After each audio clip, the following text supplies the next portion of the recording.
Welcome back to the channel. This is Trinity Storm, and you are watching What If Naruto Became Orochimaru's Darkest Apprentice. If you enjoyed this video, please like, share, and subscribe to this channel. Now, wasting no more time, let's start the story. Naruto grinned sadly as he stood over Kakashi. Naruto, why are you doing this? Because someone who doesn't consider me a demon has given me a purpose. Please understand that what she said was an accident and not intentional. Goodbye, sensei. Naruto then left Konoha and Kakashi paralyzed. An hour ago, at the training grounds, Naruto and Sasuke were giving it their all for one another. Behind Sasuke, Naruto emerged with a bunshin brandishing a kunai. Sasuke dropped down faster than the eye could follow and kicked him from underneath as he ran full speed towards his teammate. Pulling out a kunai, Naruto stumbled backward and wiped a trickle of blood from his mouth. Sasuke followed suit and fixed his blazing gaze on his teammate Sharingan. Dobi, do you still believe you can defeat me? Hee, believe it? Their kunai clashed as they ran full speed toward one another. Flipping back, Sasuke shouted, Jutsu Fireball. As the fireball struck Naruto's arm, he leapt into the air and spun Sasuke in the face. After a swift recovery, Sasuke threw his kunai at the blonde, who ducked and punched him in the stomach, causing him to lose consciousness. Teme, what were you saying? Shut up, please. Sasuke leapt to his feet in his furry form and shouted again. Phoenix Fire Jutsu. Naruto was struck by half of the fireballs that were hurled at him. Oh my god. He shouted his trademark jutsu as he ran in the direction of the boy with the raven hair. Bunshin no Jutsu, Cage. Then 10 Narutos surrounded Sasuke, who grinned. He missed 2 of his targets when he began tossing shuriken to destroy them all. The first one kicked Sasuke into the air as they approached him, and the second one slammed his foot into the Uchiha's face from above. With a crash loud enough to warn any nearby ninja, said Uchiha landed. It appears that I won the Teme, I suppose you should. The blonde's statement was interrupted when he was struck in the face. He looked up to see a head of pink hair and cried in agony. What for Sakura was that? Another fist to the face was his response. Are you blind to the fact that Sasuke has harmed you, Baka? It wasn't that bad, in my opinion. He just left the hospital, you moron. He began. Stop talking and go away from him. If you didn't challenge him when he's injured, you know he wouldn't lose. This remark somewhat surprised Naruto, who hoped she was finished. He was mistaken. Naruto, you don't understand. You'll never be as powerful as Sasuke. The entire village celebrates Sasuke's accomplishments, but you try to divert his attention by fighting him. Do you not get Naruto? It's because you're a monster that no one is interested in you. You're hated by everyone. Naruto stood there as Sakura carried Sasuke to the hospital. With tears streaming down his face, he began to run home after experiencing a sudden, intense pain in his heart. Kakashi heard someone running while aimlessly strolling through the village. Sakura was carrying Sasuke on her back when he turned around. He was seriously hurt. Sakura. What took place? Sasuke was hurt by that dull Naruto. I'll go talk to Naruto. Get him to the hospital. I wish he would go. What? I wish Naruto would simply vanish. Sakura. Kakashi became aware that the sight was drawing notice. He noticed that many people had angry expressions on their faces. Did that little demon harm the Uchiha? What did he do now? He did, didn't he? Before he hurts anyone else, let's get that little bastard. Indeed. Sakura nodded, which startled Kakashi. He shouted, his fists clenched. Go home, Sakura. You all got sucked into the hospital. However, Kakashi. Right now. All right. Kakashi went in search of his pupil as the crowd dispersed. Trying not to cry anymore, Naruto ran across the village. Every time someone used the word, monster, he shuddered. Or, demon. A villager kicked him in the face as he turned into an alley. The beating was joined by 3 more. You are a little jerk. How are you going to hurt the Uchiha? It's time to discipline you, you little shit. They continued to kick and strike until a menacing voice spoke up behind them. Go, leaving the child alone. And who do you consider to be? A kunai was lodged in the man's throat when he turned around. The other men screamed in fear and fled. When Naruto looked up, he saw a pale man with long black hair and bright yellow eyes staring back at him. Who are you? You must be Naruto, and my name is Orochimaru. Why did you come to my aid? I won't tell you lies. I am the strongest Sannin and a missing nin from the Leaf Village. Naruto, I came here for you. Some people may believe that I am only interested in your body, but they are mistaken. I came because I have experienced similar suffering as you have, and I don't want you to live in a village where you are despised. What are you looking for? Orochimaru smiled, but it was an honest smile, not one filled with malice. Naruto, I'll give you a cursed seal. What? It will empower you and make using the Kyubi's chakra simpler. Since it's not for me to eventually take your body, I made it especially for you. I would like you to accompany me to my sound village, where you will receive appropriate training and respect. However, my home is in Konoha. It was also mine, but sometimes we have to let go of things like that. In your village, nobody will despise me. No one, I assure you. A cursed seal materialized as Orochimaru leaned forward and bit Naruto's neck. It was a tiny replica of the seal of the Kyubi. It felt soothing rather than painful. Then his veins gave him a little boost of strength. That's enough for now. I'll show you how to use this power further when we get to my village. What time do we depart? In half an hour. Meet me at the gates with whatever you wish to bring. Hello. Naruto smiled a little as he ran to his apartment. Knowing he had one more thing to do, Orochimaru watched him go and vanish. The Sandaime Hokage heard his office door open while he was staring out his window. You are aware that simply barging in is rude. Without looking to see who had entered his office, he said. Please pardon me, Sarutobi. Sensei. When the third Hokage heard the distinct voice, his eyes widened. Orochimaru, to whom do I owe this honor? Have you not already seen it in your crystal ball, Kukuku? Indeed. I saw you use your lies to corrupt Naruto's mind. I wasn't lying. I won't take advantage of him the way I have so frequently done with other people. So you're going to be kind to him and accept him. Indeed. I hope he has a better life, but it might be for the best. He will, and when the Chunin exams arrive, you'll definitely see him again. He will oppose us and seek retribution, won't he? We both will, Kukuku. The Sandaime grinned sadly as he looked out as Orochimaru vanished. He suddenly understood Orochimaru's meaning. We'll both Kukuku. Damn him, Mama. Genma rushed in and bowed as the door opened. Yes, sir. Go to the gates, grab the Anbu, and prevent Uzumaki from departing. Leaving? He is accompanying Orochimaru. Immediately, sir. Kakashi was standing outside the door. He was perspiring and his face was completely white. Naruto. Then he dashed toward the gates of the Hokage Tower. When Naruto reached the gates, his slothful sensei was in his way. Naruto, I advise you to return home since Anbu will be here shortly. I apologize, but Kakashi. Sensei, I've already decided what I want to do. Naruto, I won't let you leave. Kakashi materialized behind Naruto and seized him, preventing him from fleeing. Let me go. I'm sorry, Naruto, but I won't allow you to abandon your village or your friends. Friends. He laughed. Sakura claimed that everyone hated me, including herself. She didn't mean it, she was just angry. I'm fed up with being pushed around. Naruto. Please let go. When he saw his student's body covered in black markings, Kakashi released his grip. I accepted Orochimaru's offer of a better life. Naruto's eyes turned blood red as he turned around. Despite his desire to move, Kakashi was unable to do so. The snake Sannin gave him a menacing smile as he turned his head. Instead of beating him to a bloody pulp, the snake man kicked him in the stomach.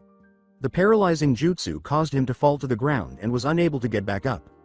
Naruto, please don't. Naruto grinned sadly as he stood over Kakashi. Naruto. Why are you doing this? Because someone who doesn't consider me a demon has given me a purpose. Please understand that what she said was an accident and not intentional. Goodbye, sensei. Naruto then left Konoha and Kakashi paralyzed.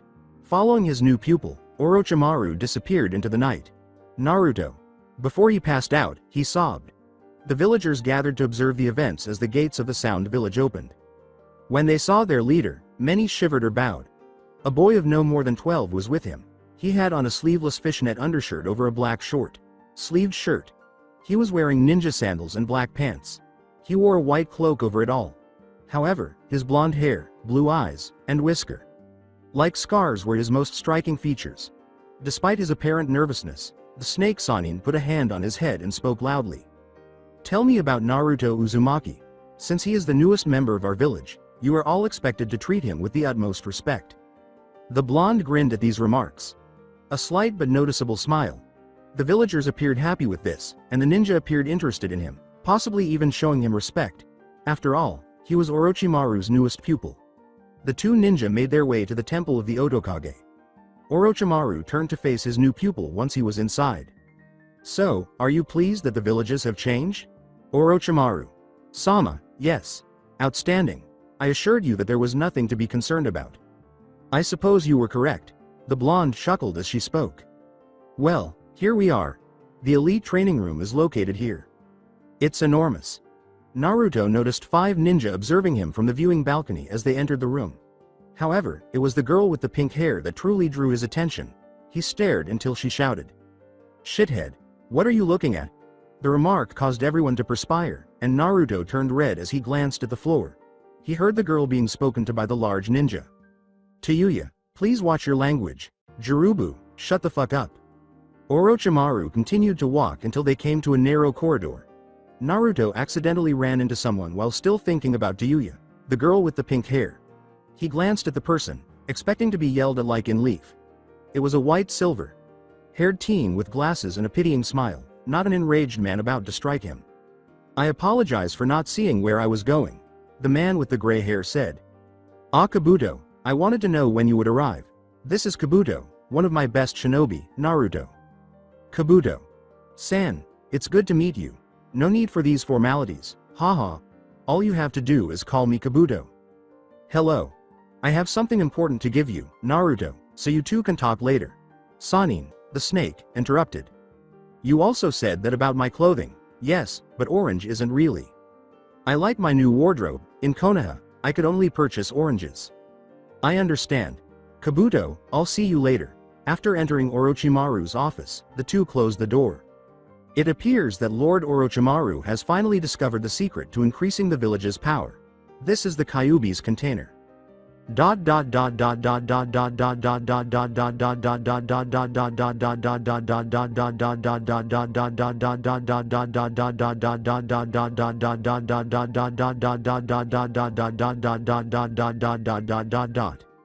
When Kakashi awoke, the Sandaime was sitting beside him in the hospital.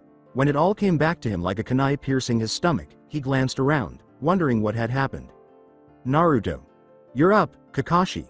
Lord Hokage, what took place? With a sorrowful grin, the Hokage uttered in a low voice. Naruto was brought to his village by Orochimaru, and his jutsu knocked you out. Is Naruto his next victim? No, I was surprised to find that my former student had no malice when he took the boy, and besides, he couldn't be a container for Orochimaru because of the Kyubi. So, what made him take him? I think that when he saw Naruto, he was reminded of himself and chose to bring him along. And what? He has captured one of our most crucial ninjas. What are you saying? It will be disastrous if Orochimaru attacks us and Naruto is against us. Damn it. You can now leave, Kakashi. The rest of your team is probably waiting for you and isn't aware of what has happened yet. Hello. When Kakashi got to the training grounds, Sakura was chatting with Sasuke. Are you certain you're well enough to leave the hospital? I'm all right. All right, but that dumb baka Naruto was truly foolish to harm you. As she spoke, Kakashi's heart began to ache more intensely, as though the kunai were being forced deeper into his abdomen. He entered the field. Kakashi. Sensei, you have arrived. Where is the Dobi? Sasuke, that little fool is irrelevant. Without him, we can still train. Her words filled Kakashi with anger. Sakura, stop talking. His two pupils gazed at him anxiously. What were you saying? You're not aware yet, but Naruto is no longer with us. Is it gone? Sakura, your hateful words broke his heart, and as a result, he fled the village with our adversary Orochimaru. You and this entire village hate each other so much that he's gone. His pupils both had wide eyes. Sasuke began to shake and looked at Sakura. Did you tell him anything? I was upset with him for hurting you and... Describe what you told him, Sasuke said as he painfully gripped her wrist. I said that he was foolish, that I detested him, and that no one wanted him around. You're a bitch. He then left Sakura in tears and Kakashi in shock as he left. As the cherry blossom dropped to the ground, Chunin reportedly just stood motionless and sobbed. He let a tear fall from his eye as he approached the memorial stone. Obito, what ought I to do? In search of the training grounds, Naruto strolled through his new village. He smiled back at everyone who smiled at him. He was content. He was able to stop acting foolish and carefree here. He remembered what Orochimaru had told him as he strolled in his white cloak. Orochimaru. Sama, what did you want to give me? Well, Naruto, You deserve this since you are now an Otogakure genin. A sound headband was extended by him. After taking off his leaf headband and throwing it in the trash in the corner, Naruto put on his new one at the exam location. It's a privilege to serve you, Orochimaru. Naruto, the honor is entirely mine. Thank you. With a smile, Orochimaru stated, you can go to the training grounds or explore the village. Tomorrow is when we will begin our training. Hello. He heard music as he arrived at the training grounds. Like the girl with the pink hair playing it, it was both beautiful and enigmatic. Naruto stopped and chastised himself in his head for thinking such things. However, he recognized Tuya as the girl playing the flute. He made the decision to speak with her. Hello there. She stared at him in bewilderment, shock, annoyance, and finally rage as the music stopped. You little shit, who told you that you could just ambush me? Well, your music was really lovely, and I thought you might enjoy some company. Is that correct? Indeed. Well, fuck off, you shitface. If you don't leave, I'll beat you to a pulp. Naruto was reminded of unpleasant memories by those words. I'll beat the living daylights out of you for hurting the Uchiha. Everyone despises you. Stupid demon. Tuya thought the blonde would say something dumb again, but instead his eyes became icy and aloof. He was clenching his fists, nearly drawing blood as his nails dug into his flesh. You okay? Although she wasn't accustomed to being kind to others, she saw a world of hurt and loneliness when she looked into those blue eyes. I'm all right. He clearly wasn't, but Tuya couldn't think of anything to say. He walked away after turning around. He heard her music resume after a short while, but it was depressing. The memories returned, and he ran as far as he could before coming to a small pond. For the first time since leaving Konoha, he broke down in tears and fell to his knees. He needed to be strong because there was no turning back now. He suddenly recalled something. Do you have any special people in your life? I would sacrifice my life to see Zabuza's vision come to pass. My weapon is Haku. Your words are more cutting than any blade. He reflected, Haku and Zabuza had a purpose, a goal, each other. How about me? Why hasn't Uzumaki been declared a missing nin yet, Lord Hokage? For Orochimaru's sake. What are you saying? He took all of Naruto's records with him when he arrived in Konoha. I'm not sure I understand. What do you think would happen if we accused a ninja who has, technically, lived in another village his entire life? Naruto technically doesn't exist in the Leaf Village, so what would happen if he joined another village and they had his records? Damn that Orochimaru. If another village had his records and he had made a missing nin, they would declare war on us. I apologize, Heishi, but neither the council nor I have any control over it. I see. Well, I have to go now. Goodbye. The Hyuga left the room, and the Hokage laughed to himself. He was grateful that Naruto didn't need to be labeled a missing nin. Orochimaru, I suppose you've done me a favor. From beneath his desk, he heard a faint whimper. Although initially perplexed, he quickly identified the source. You may now leave, Konohamaru. Despite his best efforts to hide it with a smile, the third's grandson emerged with bloodshot eyes. The third was not a fool. You're a good old guy. I am aware that you have been crying, Konohamaru. Why did he have to go? I apologize, Konohamaru, but there is nothing we can do. However, why did he depart? The Sandaime was unable to respond to the question, so he simply embraced his grandson.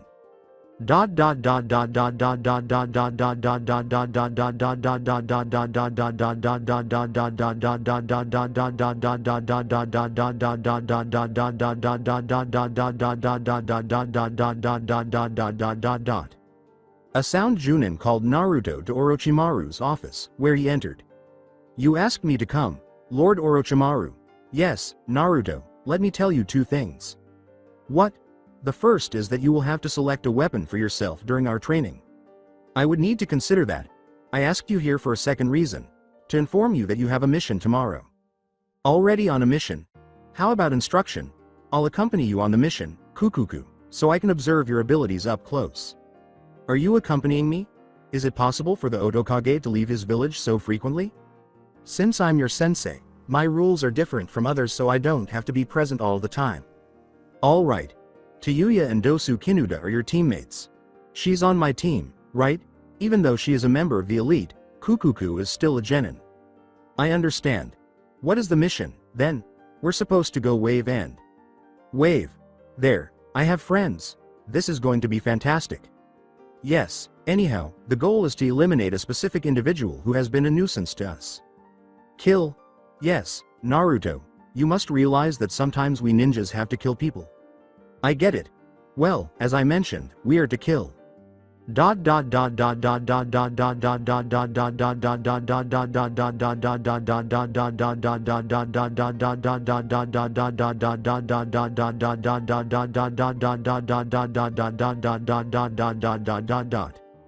Tuya and her teammate Dosu were making their way to Orochimaru's office.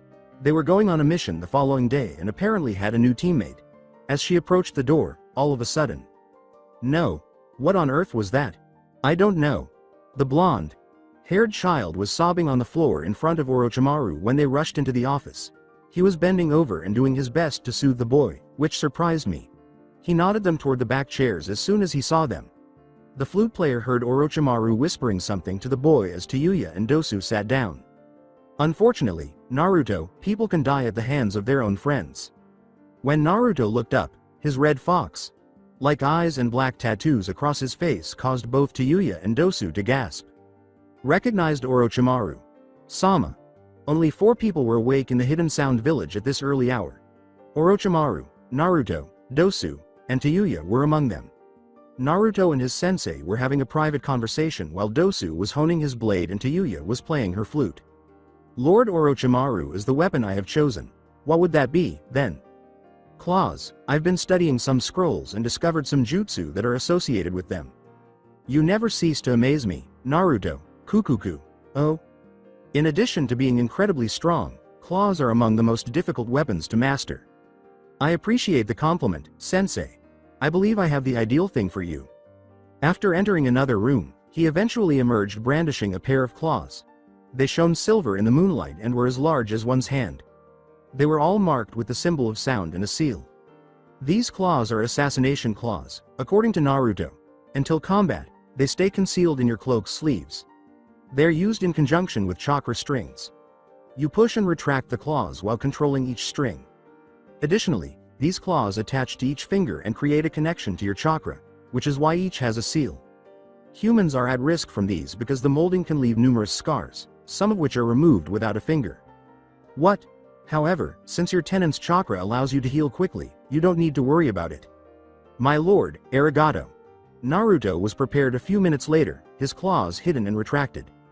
Are you all set, Dosu, Naruto, and Tuya? Hi there. Kukuku, disperse. The 4 figures then disappeared into the night, heading toward their target, Wave. Ah. Kakashi had a terrible hangover when he woke up. It was just 5 in the morning when he checked his clock. He hazily recalled fighting a midget who made fun of Naruto after drinking too much at a bar. The man with the gray hair gave it some thought. Midget?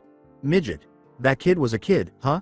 Soon after, he became aware that his outburst had caused an even worse headache. It's likely that Lord Hokage won't be pleased with me. For the past week, this had been happening. After teaching his students fatal jutsu and assigning them Chunin level tasks, Kakashi drank until he was in bed the following morning and had to repeat the same routine. Kakashi must be stopped by this. Asuma and Kurenai, his friends, were staring back at him when he turned his head. You are being sent on a solo mission by Lord Hokage. I'll go see him immediately. Kurenai pinched her nose, and he saw the disgust on her face. You will never leave before cleaning up. You smell like blood, sweat, and sake. Okay, but don't touch my collection of icha. We will not go yet. Kakashi was waiting for his mission in the Hokage's office after cleaning up for 2 hours. Your task, Kakashi, is to deliver this package to the Wave Nation. Since you need the time alone and a courier nin cannot complete this, it is a C-rank mission. Hello. 4 shadows moved through the trees in the peaceful forest that led to the bridge. You would think that these shadows never existed because they moved so quickly. Orochimaru. Sama, what's causing us to move so quickly? We have to get this done quickly so that we can return to Otto and train, Dosu. I understand. Tuya was just inches away from Naruto when he turned to look to his right. He had made several unsuccessful attempts to speak with her over the course of an hour. Naruto, however, is very obstinate. So, tell me how you use your flute, that is, how it functions. To make you have to spit out your mouth, I shoved it up your ass.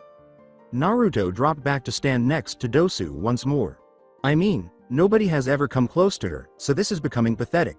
Give it up. Well, drop, Orochimaru shouted. About 20 shuriken flew over where they used to be after they all did.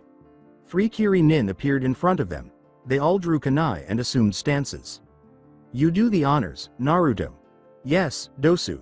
With a quick release, Naruto's claws molded with each finger on his hands, causing him to wince. After that, he raised them above his body, executed the hand seals, and exclaimed. Sound wave jutsu. Then he slammed both clawed hands into the floor. 2 of the 3 mist genin were instantly killed by a shockwave of sound, or so they believed. That was simple. Then Dosu noticed water where the bodies had been. All 3 of the shinobi were attacking from behind when he turned around. Naruto, please get down. After that, Dosu removed his zanbato, which was concealed in that strange object on his back. Before putting it in the ground, he raised it. As the sound waves pulsed out towards the air, the whole earth beneath them appeared to split open. Jutsu, sound barrier. Everything that came into contact with the barrier was literally destroyed. During that moment, Naruto pointed to the Kiri ninjas while crossing his hands. Sound blast jutsu, hee. As blood began to drip from his ears, the nin who had been struck by the jutsu began to scream and clutch his head. Then Naruto came up behind him and stabbed him in the throat. Before Tuya began playing her flute, the other 2 ninja were fleeing for their lives. Under each nin, 2 enormous hands materialized and seized them so violently that they both exploded, splattering blood all over the place. The sound nin sighed after taking in the gory scene in front of them. Excellent team. Kukuku. Yes, Dosu and you both, Tuya, did a fantastic job. To Naruto's surprise, both of his teammates were worn out. His expression was bewildered as he gazed at Orochimaru. Your capacity to store chakras is far greater than theirs. With a smile, Naruto pulled back his claws. How does your zanbato operate, Dosu? It's easy. My blade has a hollow space along the inside, so when I add vibrations, such as an attack, I can focus my chakra to turn the sound waves into direct energy, similar to your claws. The only disadvantage is that I get tired easily and need a lot of chakra to overcome such big barriers. I see. Tuya, how about you? Grr. I call forth creatures, and they move in time with my songs. Fascinating. Orochimaru chuckled and looked in the direction of the bridge they had just arrived at during the conflict. He was drawn to something about it. The Great Bridge of Naruto. What? Look. Naruto froze after glancing at the sign. Pulling himself together, he took a step forward. As she passed him, Tuya noticed out of the corner of her eye that he was crying. She paused in her thoughts as a small voice inside of her told her to hold him and assure him that everything would be okay. She must not have just had that thought. No, it was all in her head. She cursed without cause and walked more quickly.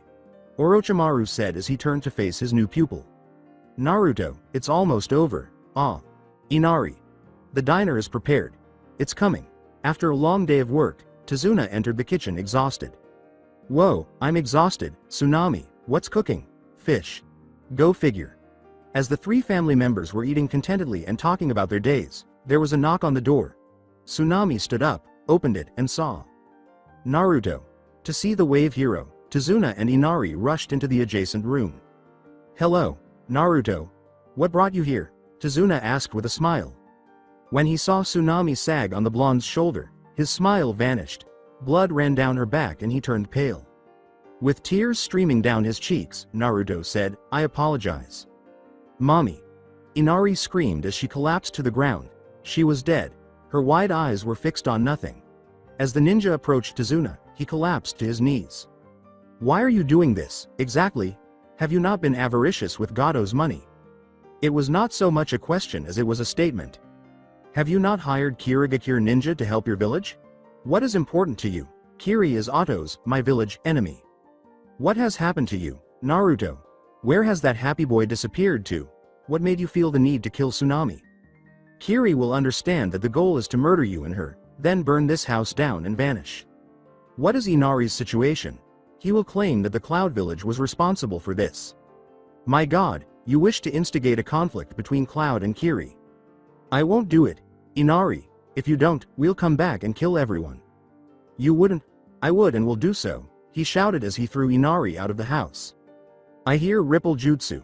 Tsunade soon began vomiting blood all over the floor as the entire house began to move around him. His body began to twitch, and then he let out a scream that would have chilled any man's spirit. His body began to dissolve, and soon a bloody mess was all that was left. As the house caught fire due to Orochimaru's Kaiden Jutsu, Naruto left. Naruto only wished to be ill, but when someone spoke, his voice filled him with unimaginable fear. Naruto, what have you done? My god, Kakashi. How could you murder them, Naruto? They never did anything wrong to you, and they even accepted you. They teamed up with Kirigakure. Although we all have adversaries, we do not attack our friends as a result. I didn't think you would comprehend, Kakashi. You're just a stupid leaf nin. So you've actually severed all of your connections? I have. Then, Uzumaki Naruto, you have to die. When Naruto's former teacher struck him with a kunai, his eyes grew wide. After ducking, Naruto hurled a shuriken at Kakashi's leg. The Chunin jumped and slammed his foot into Naruto's head, anticipating this. The blonde fell to the ground but immediately rose again, his body covered in black marks. A cursed seal? Naruto. Dosu shouted. This is my battle, Dosu, so stay out of it. As you like. Let's see how strong this curse seal is, Kakashi. With increased speed, he ran in the direction of his former instructor. Kakashi was about to attack him when Naruto abruptly vanished. Kakashi watched with a look of bewilderment. Then he felt a strong blow to the back. After pulling out another kunai and backflipping, he was put in a headlock. Naruto's arm was slashed by the Chunin instead of his throat. With a growl, Naruto punched the copy.nin in the face. When he heard his voice behind him, the satisfied smile he had been wearing vanished. Hosenka no Jutsu, Kaiden said. Despite his attempts to flee, Naruto was struck squarely in the back by the fireballs. To stop himself from screaming in agony, he bit his lip. Kakashi approached him slowly before lifting his kunai into the air. As he poofed in the smoke, Naruto grinned. The fact that it was only a cage bunshin startled Kakashi. Before Naruto could do anything with his metal claws to harm him, he turned around and seized his arms. When the hold on Kakashi's arms was released, Naruto jumped back and slammed his head into his. Kakashi exposed his Sharingan by bringing his hand to his face. His old pupil grinned. You're going all out, then? I'm at a loss. Then, let's step it up a notch. The black marks swirled around the blonde closed eyes, and Kakashi watched in mild fear.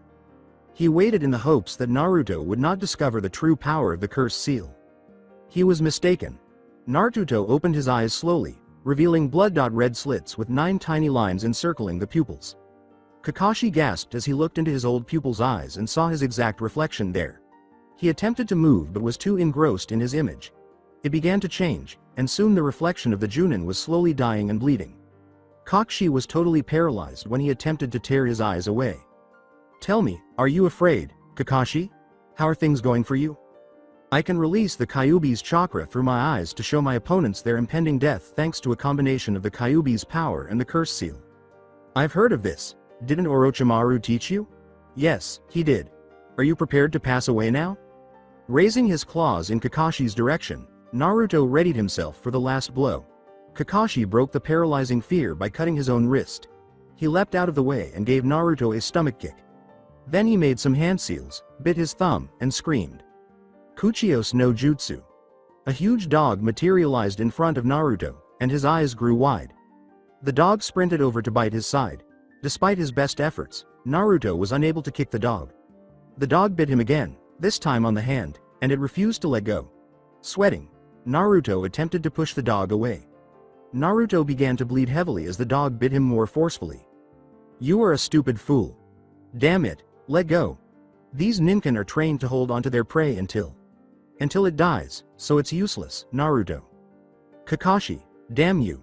I'm sorry, Naruto, but after what you did, I can't forgive you. He was about to plunge his kunai when his wrist was abruptly grabbed so violently that it broke. Kakashi looked directly at his assailant, ignoring the pain. Orochimaru. It's been a long time, Kakashi. Kukuku. You are responsible for all of this, aren't you? Kukuku. Naruto returns to the village after meeting up with Dosu and Tuya. However, now. Hello. Kakashi was overcome with sadness as the blonde departed. Orochimaru. How could you have lied to him? He was a helpless youngster. Poor Kakashi is concerned about his pupil. Tell me, where were you when the villagers were beating him? You were trying to find Sasuke Uchiha, right? Well, I have, however, provided the boy with a new home, friendship, and appropriate training. All you're doing is using him. No, This boy is too similar to me to let himself be used in that way. He'll follow me, and we'll accomplish our goals together. I'll soon figure out a way to let Kukuku fully control the Kyubi's chakra. That thing is out of control, you bastard. There's no use in arguing with Kakashi. You have more important things to do. What? You will deliver this message to the Leaf Village. Inform Sarutobi that the Leaf Village will soon perish and that he must not postpone the upcoming Chunin exam under any circumstances. What? Go. The snake Sannin vanished after that. When he heard sobbing, Kakashi slowly stood up and began to walk in Konoha's direction. He saw the source when he turned around. I suppose you'll accompany me, Inari. Ah.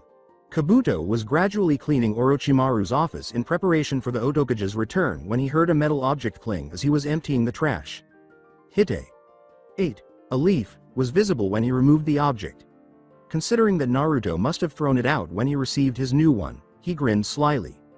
You have no idea how helpful this will be to us, Naruto.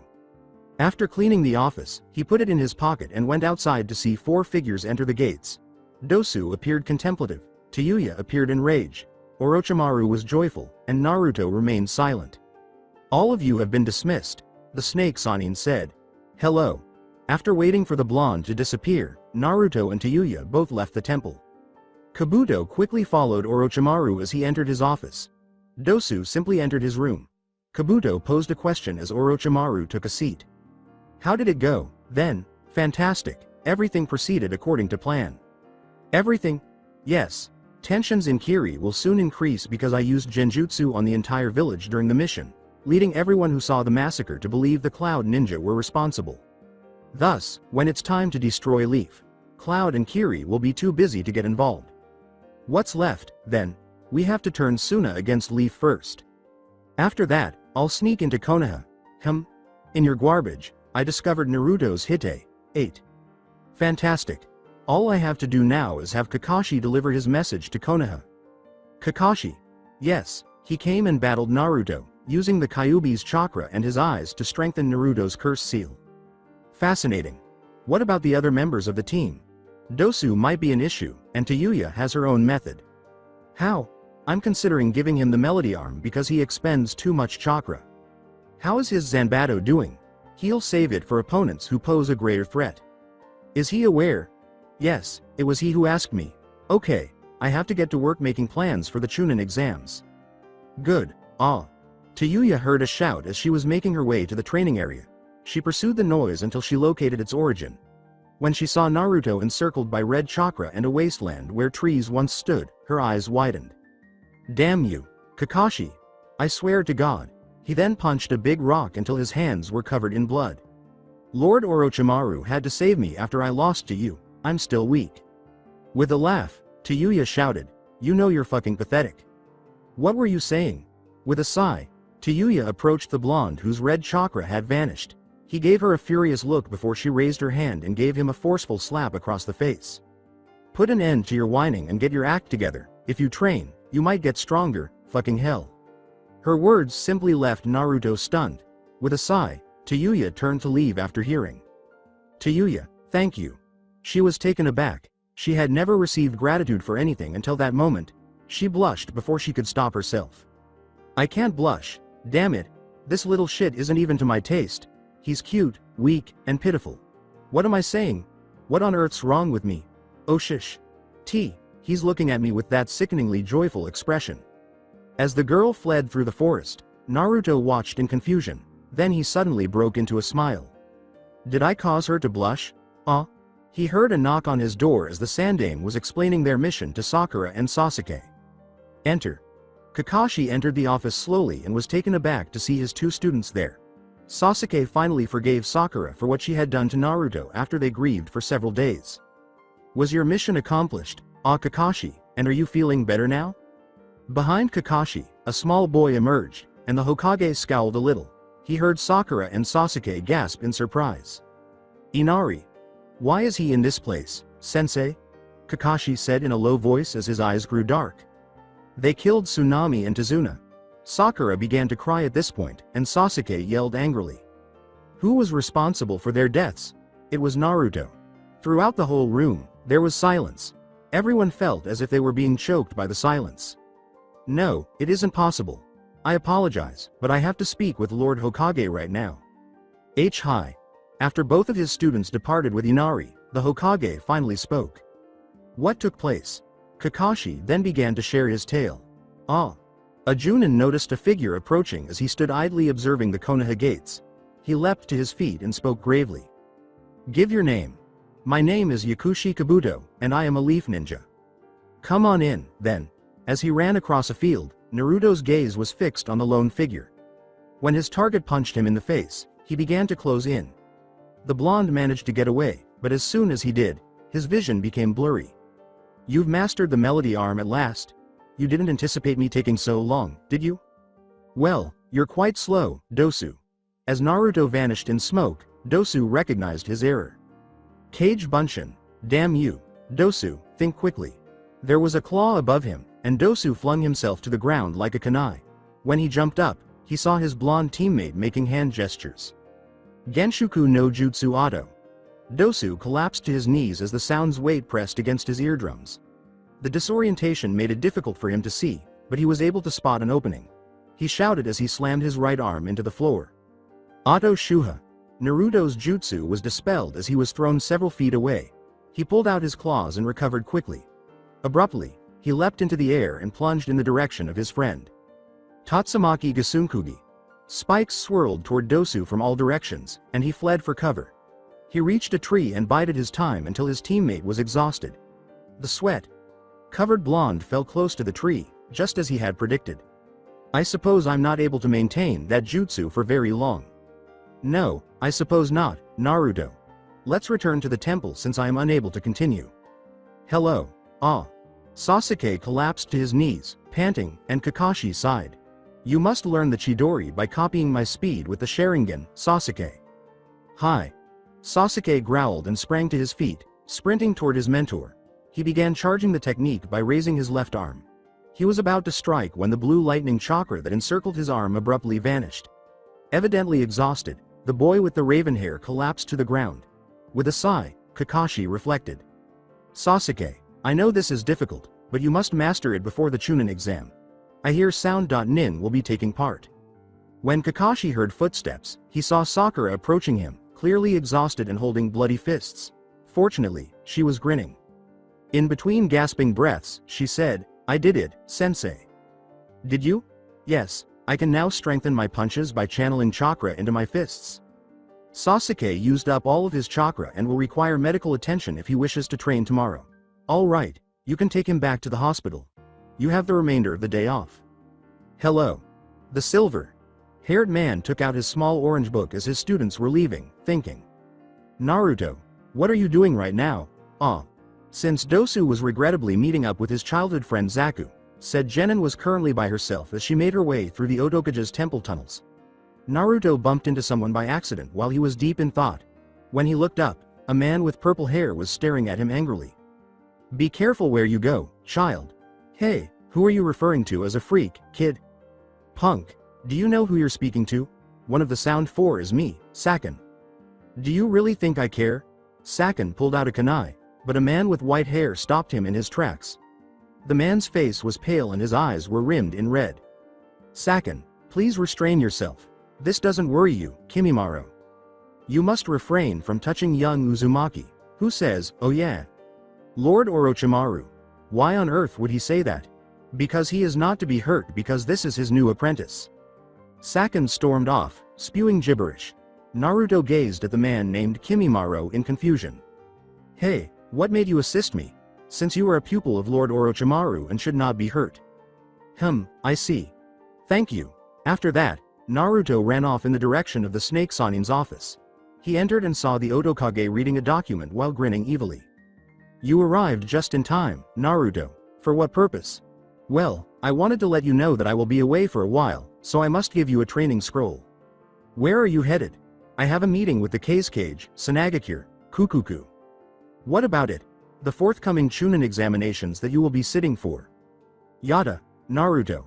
I must caution you that it will take place in Konoha, so don't celebrate just yet. What?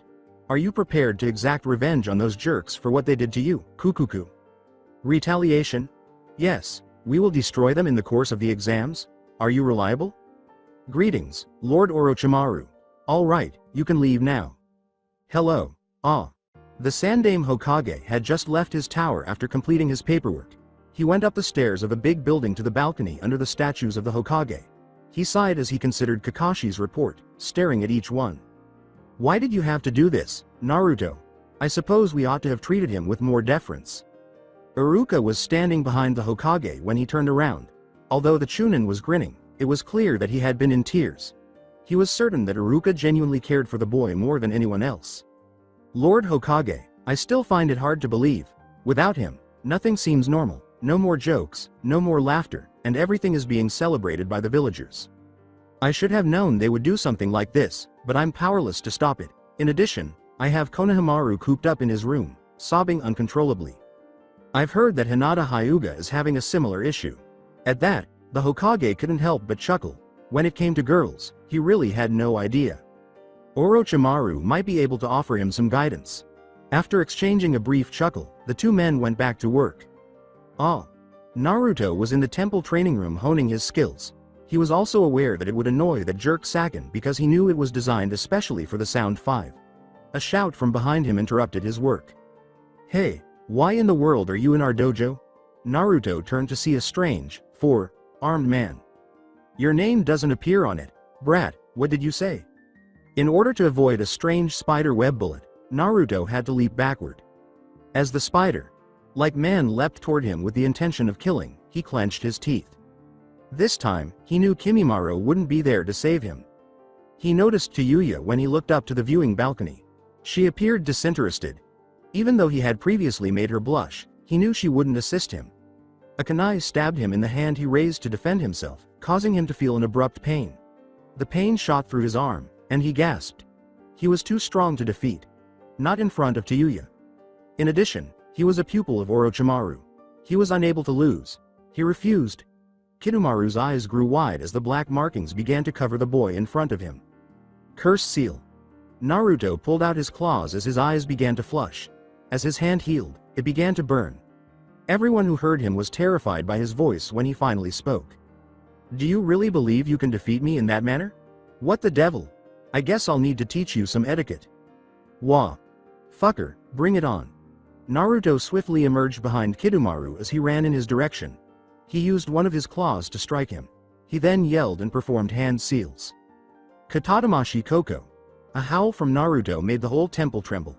Kidomaru's senses seemed to be being ripped apart, and when his body could no longer handle it, he collapsed to the ground, unconscious, in a pool of his own blood. Naruto gave the dying man in front of him a crazy smile. He heard a voice just as he was ready to murder him. You did a great job, Naruto, but I'm afraid he needs to stay alive. Lord Orochimaru. Yes, I must admit that I'm pretty impressed with your ability to control yourself while taming your tenant's chakra and the curse seal. I apologize for almost losing control. The idiot needed to learn his place, so don't worry. Hello. Tuya watched with fascination as Orochimaru's medics treated the fallen Kidomaru. That boy is amazing. I misjudged him because he had such control, bloodlust, and power. But particularly that glance he gave me earlier, as though he was attempting to convince me of something. He was grinning, and I felt extremely hot. Was that lust? I must be aware of something. Ah. What was that, Orochimaru? Sama, it was truly amazing. He easily defeated him. Kukuku. Do you see now? This boy has a lot of potential, I told you. He will soon surpass you, Saken, Jirubu, and even Kimimaro in power. Even me? Yes, but not for a while. I've made the decision that he will have the right to lead the Sound 5 after your passing. Hello. Orochimaru, Saken, Jirubu, and Kimimaro strolled toward the village gates. Prepare yourself. You are to help me kill the Kazekage, Kukuku. Hello. Ah. As Naruto was moving through the temple's corridors, he noticed Tuya standing there. As he was about to pass her, she pinned him to the wall while wearing an unsettling but incredibly alluring smile. What was the expression on your face when you smiled at me during your battle? Right now, I'm not sure if it felt right. I have to know. Her gentle lips touched Naruto's before he could respond. After recovering from his initial shock, Naruto kissed her back passionately and then began to wrestle their tongues for supremacy. Naruto picked her up in his arms and pressed his body against hers in the heat of the moment. Her face was being caressed by Tuyuya's fingers, which were entwined in his hair. They both paused to catch their breath after what seemed like an eternity. It took them only a few seconds to realize what they had done. Wow, what the fuck is going on? I didn't want to. I didn't either. I apologize, but I have to leave. Fuck. Me too. With similar thoughts, they both ran down the hallways in different directions. She would never like me that way, so that was a mistake. I gave in to my lust, but I promise that I will never do it again. I'll just tell her later, I didn't intend to. He must fucking realize that it was an error. There was the sound of fighting in the desert, not far from Tsunade. The Suna leader would have been on his knees in front of a snake. Like man if anyone had been walking by at this precise moment. Orochimaru, you're damned. The leader of the sand village appears to be weaker than he portrays himself to be. Damn you. The snake Sannin cleaved the cage's head off, causing blood to splash across the sand. Orochimaru turned to face his supporters as he began to move in Suna's direction. Kimimaro, Kidumaru, Sakin, and Jirobo, you will assume the appearance of the cage's guards. Hello. After we finish in Suna, I'll head back to Otto while one of you plays the cage. Hello. Ah. At the moment, said blonde genin was attempting to forget what had happened the day before. It was impossible for him to stop mentally reliving that kiss. With a sigh, he made the decision to go train in order to distract himself. To prepare for the Chunin exams, Naruto took out the scroll that Orochimaru had given him. For hours, he studied it in silence until he heard footsteps behind him. He turned in the hopes of seeing Dosu, but instead he saw the face he was attempting to forget. Tuya. Listen, child. I want you to put last night's events out of your mind. Yes, of course. Additionally, she approached him and pressed her face up against his ear. Additionally, I will tear off your most valuable possession if you ever fucking tell anyone what happened. As she left, Naruto shuddered. He didn't believe she was lying, for some reason. With a sigh, he began to read the scroll when he suddenly began to experience excruciating stomach pain. His heart began to race, and he began to breathe heavily. The blonde closed his eyes in agony as he fell to the ground, clutching his stomach. He was in a sewer when he opened them up again, so he got up and ran in the direction of a strange glow. He went into an odd room. It had a gate and was enormous. There was a paper with the seal in kanji on the gate. When Naruto noticed a red glow outside the gate, he asked aloud. Where in the hell am I? Greetings, child. Who is present? What's happening? When the big fox figure approached the gate, Naruto froze and dropped to his knees. Kyubi. Yes, Uzumaki, I am your tenant and the great Kyubi no Yoko. What on earth do you want? I wanted to congratulate you on exercising your authority without losing control, hehe. Why? You see, I decided to let you try using my power on your own because I was afraid you would be weak. I was really impressed when you succeeded. Why don't you try to murder me? That's easy. Since you no longer live in Konoha, I don't have any reason to, for the time being. Thank you, I suppose. Then, why am I here? Because you used my power and left that fucking village. I want to give you a gift. What do you mean? What sort of present? You will see. Now enter the gate. Can I put my trust in you? Yes, please come now, I'll be waiting. Naruto began to move slowly in the direction of the gate that contained the Kyubi. He was barely able to breathe when he was directly in front of it. He seemed to be being choked by the Kyubi's power. Enter. Naruto felt the water beneath him begin to boil as he did so. Confused, he looked up to see a strange red chakra orb floating in front of him. Then he extended his left hand. The ball suddenly flew into his arm, splattering blood throughout the cage. Let the power flow through you instead of fighting it. I'll stop it when you've had enough.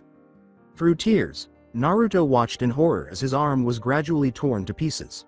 The orb vanished, leaving a bloody mess behind when it reached his shoulder. You will experience more agony when you return to your world, but believe me when I say it is worthwhile. Tuya heard a scream coming from where she had left her blonde teammate as she was making her way slowly through the forest toward the village. Until she heard another, she chose to ignore it.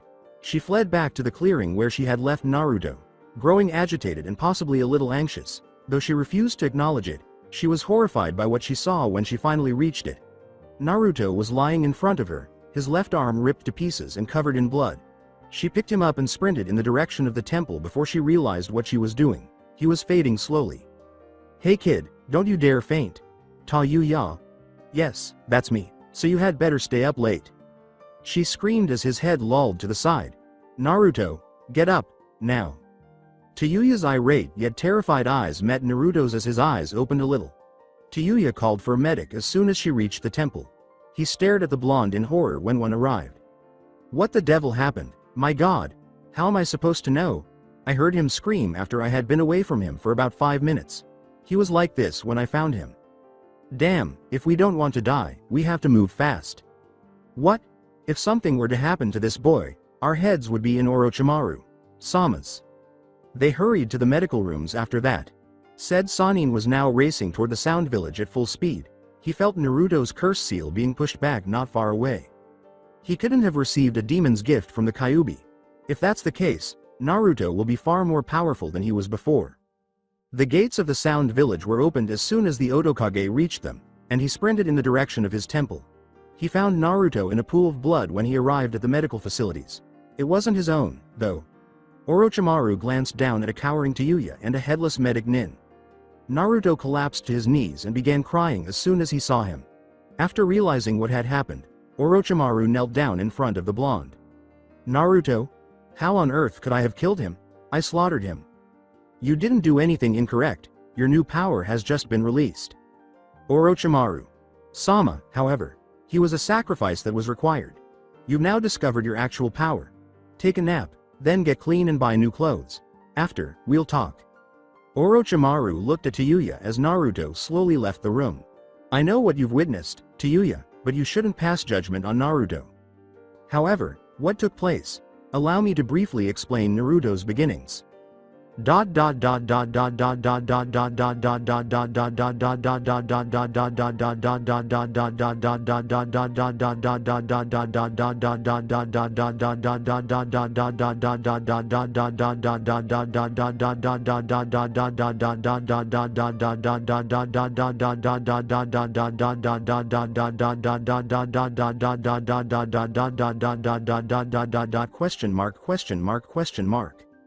Chidori.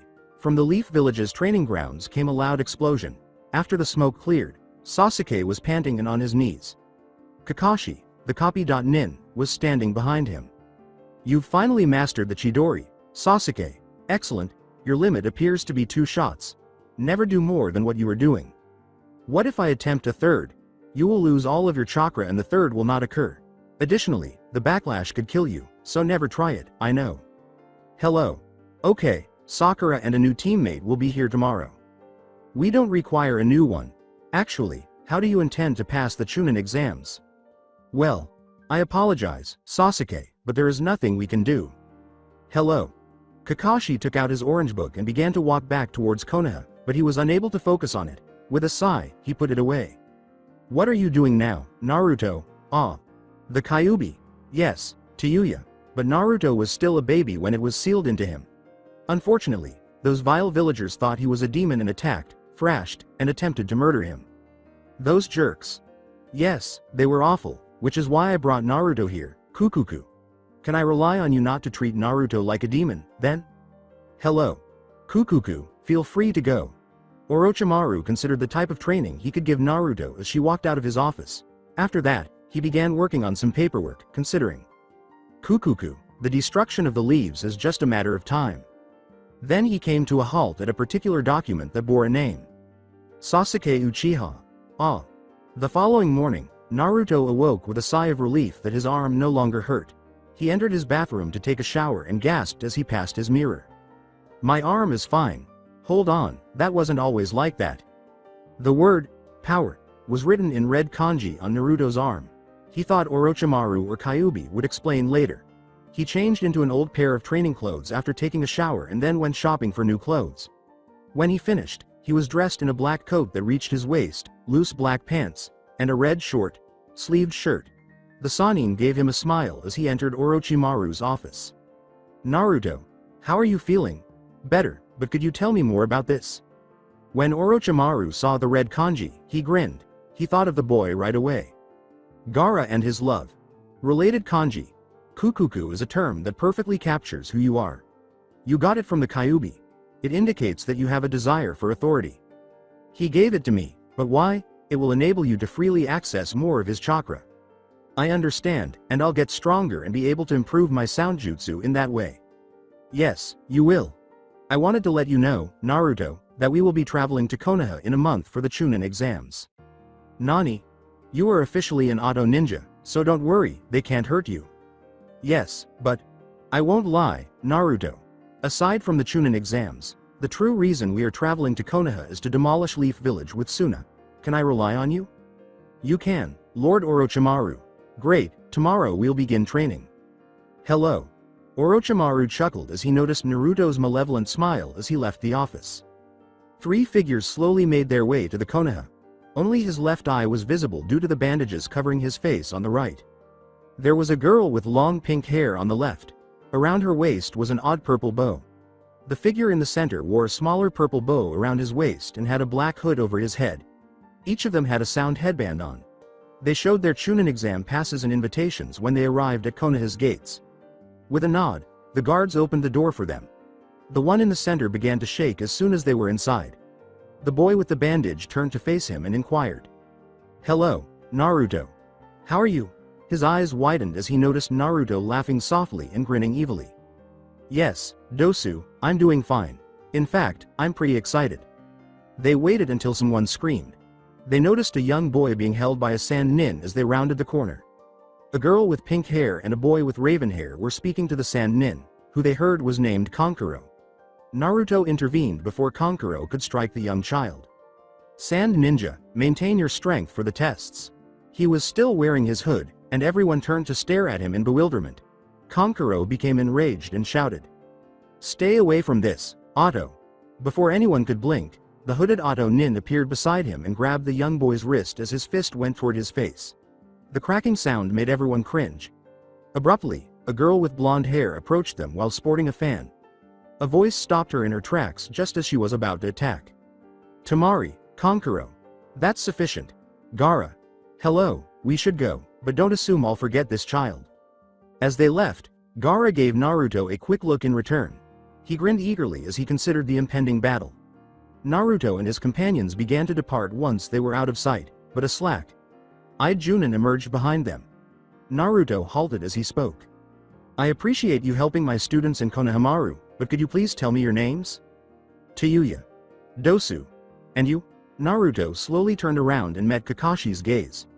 Incredulously, Kakashi gazed into the boy's eyes and gradually began to recognize himself mirrored there. He witnessed his own death and bleeding. He had seen such a scene before. It can't be. Naruto took off his hood and smiled malevolently. Naruto Uzumaki. Sakura and Sasuke both let out a cry, and Konohamaru rushed to embrace him tightly. Naruto grinned broadly, and everyone was taken aback by what he did next. He sent Konohamaru flying into a fence after kicking him in the stomach. I stay away from filth. Sakura collapsed to her knees and let out a cry. What's wrong with you, Naruto? Suddenly, Naruto was in front of her, putting his hand on her cheek and grinning softly. Sakura-chan. He gave her a hard slap after his smile turned into a sickly one. You bitch, that's Naruto.san. Then he walked off with a smirk.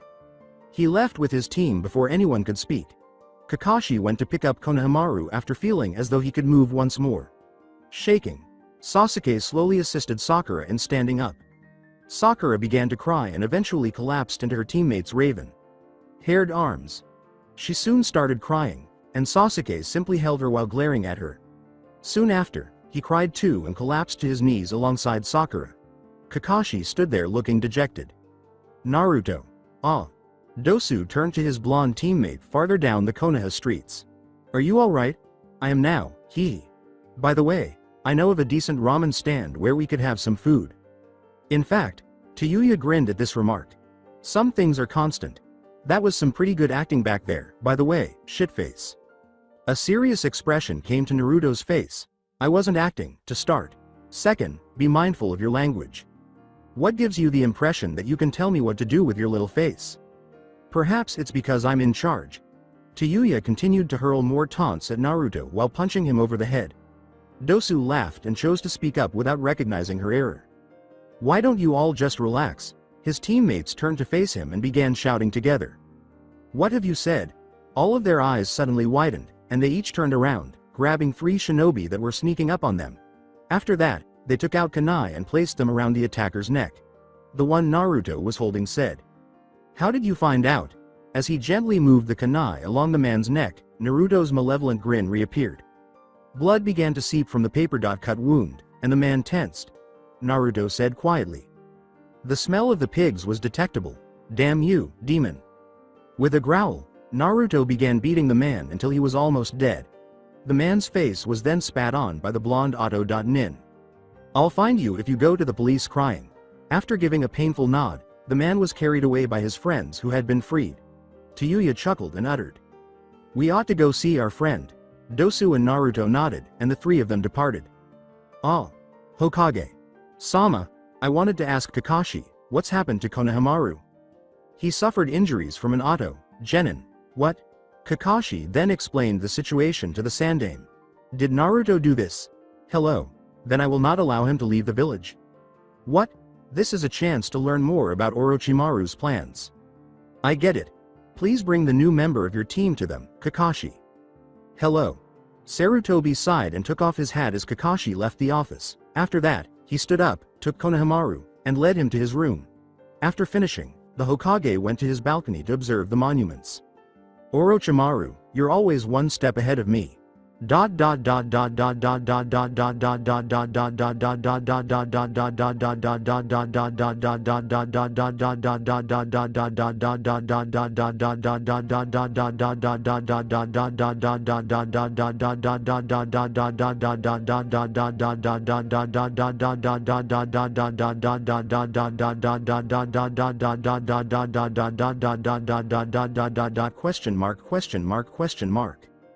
Sakura and Sasuke were gradually moving past the incident and were now resolved to persuade Naruto to return. The sound of twigs breaking made them look up. They noticed a boy their own age approaching them with their sensei. He had green eyes and brown hair. He had on a loose gray shirt and black shorts. He wore a black combat vest over it. Kakashi appeared to be grinning as he said, Koichi Namazaku is your new teammate, Sakura, Saku. He will accompany you to tomorrow's Chunin exams. Koichi, could you please introduce yourself? The boy nodded, grinning. Hello, my name is Koichi Namazaku, and I enjoy meditation and Sweden technique training. I don't like overconfident people. I want to meet the woman of my dreams and become an elite Anbu Black Ops shinobi. Sakura and Sasuke nodded and grinned. I hope we'll get along. My name is Sakura. My name is Sasuke. Now that it's resolved, team, I advise you to go get ready and rest for tomorrow. Arrive at the site promptly at 10 a.m. Hello. After they had all left, Kakashi sighed and sat back against a tree, reflecting on the day's events. Then he produced his one real solace in the world, Icha Paradise. Before long, the whole forest was filled with perverted laughter. Ah. Many people were sleeping in Konoha since it was nighttime. 4 people were whispering to each other about something in a dimly lit area of the city. Naruto, Dosu, and Tuya all smiled at what they had just been told as the moon shone over them. So, in the Chunin exam finals, we will demolish Konoha? Excellent. We'll be successful in this mission. Yes, these fucking idiots will eventually learn their place. Excellent, go back to the hotel and get ready for tomorrow. Hello, Kabuto.san. Kabuto grinned when they were all gone. Since they were, after all, Orochimaru's students, he was positive they would be successful. The sound spy felt a hand on his shoulder just as he turned to go.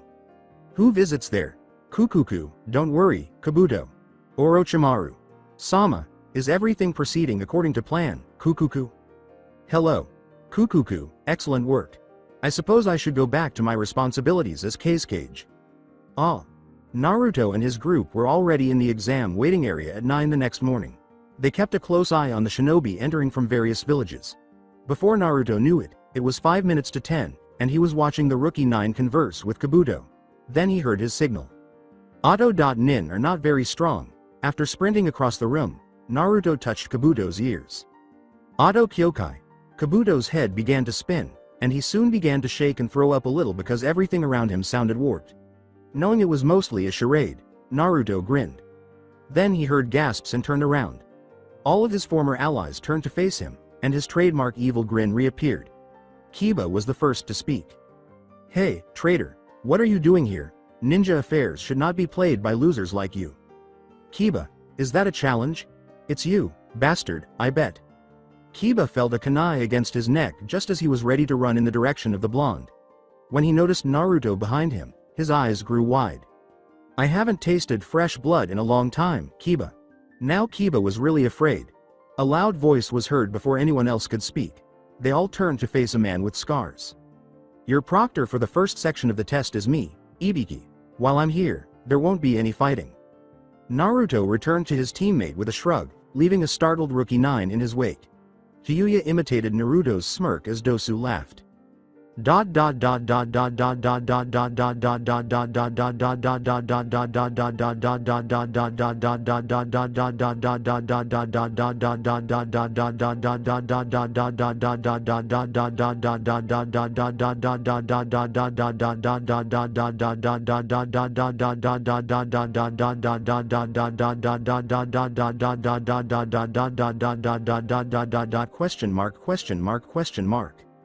Aside from the nervous person's fidgeting, the room where the written exam was being administered was quiet. A few had already realized that they needed to cheat in order to pass.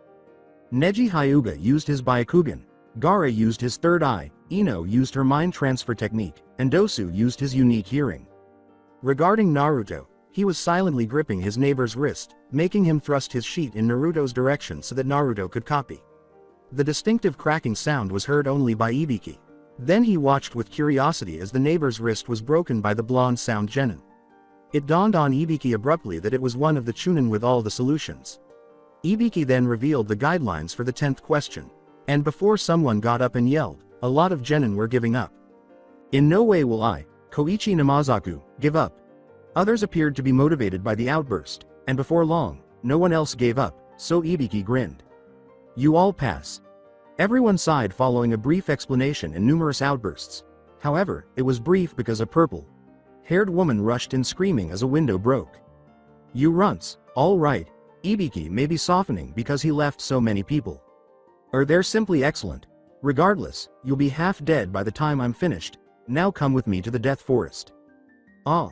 Everyone proceeded to their individual entry gates after receiving their Earth or Heaven scrolls and signing consent forms. Then Enko shouted. Are you set? Begin. Naruto began to run through the forest with his teammates. Then Naruto stated. We are aiming for Sasuke Uchiha. Dosu, Naruto, and Tuya were racing through the Death Forest. When they set out to murder Sasuke Uchiha, they were equally ready. Naruto couldn't help but smile at the chance that was presented to him. His most significant bond with Konoha would be severed if he killed Sasuke, and he would finally be free. When Dosu spoke, the blonde genin's thoughts were interrupted. Naruto, are you certain you want to carry out your plan? Yes, I will face Team 7 by myself. Okay, but we're coming in if it gets out of control. Tuya was wearing a contemplative expression. She made the decision to ask the question that had been bothering her. Hello Uzumaki, how do you know this team? I know you lived in Konoha. They were my former squad, hee. What the fuck? Listen, Tuya. I'd prefer not to discuss past relationships, and besides, you and Dosu are my friends. He thinks of me as a friend? Through his bandages, Dosu grinned and resumed his speech. Hello, Naruto. Are your claws really gone? Hello. Orochimaru. Sama predicted that my tenant would soon render them useless. I see. Have you selected a new weapon? Naruto smiled and uttered. Perhaps. Naruto. When Naruto sensed two similar chakra signatures up ahead, his smile disappeared. He stopped his group.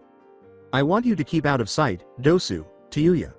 I have the impression that your assistance will need to be prompt and efficient if I require it. A surprise attack. Yes. Okay, but don't assume that we won't be observing. Hee, all right. Naruto then broke away from his group and began to sprint in the direction of his objective. Get yourself ready, Sasuke. Ah. As his cherry blossom teammate paced in the clearing they were in, Sasuke gave a small laugh. Pacing won't make a difference, Sakura. I understand, but Koichi is 30 minutes late even though he stated he would only be gone for an hour. He might have discovered a scroll. Well, he had better move quickly. Sasuke grinned as he glanced at Sakura. He turned around and began to move in the direction of a tree. His smirk vanished as he abruptly stopped. He saw what was wrong with the view in front of him and turned back to Sakura, who was staring at him bewildered. Behind the bewildered Sakura was a sound shinobi with blonde hair. Naruto. Sakura slowly turned her head as her eyes grew wide. When she saw her former teammate, she froze. When Sasuke noticed a kunai flying in the direction of a frozen Sakura, he hurried between them. He shouted and blocked it with his own. "Sakura, get moving." When he noticed that she was looking directly into Naruto's eyes, he became confused. Then he recalled what he had been told by Kakashi. Rewind. Kakashi. Sensei, what did you want to tell me? Avoid staring into Naruto's eyes if you are fighting with him. Why not? He possesses a powerful ability that allows him to use eye contact to paralyze his opponents with fear.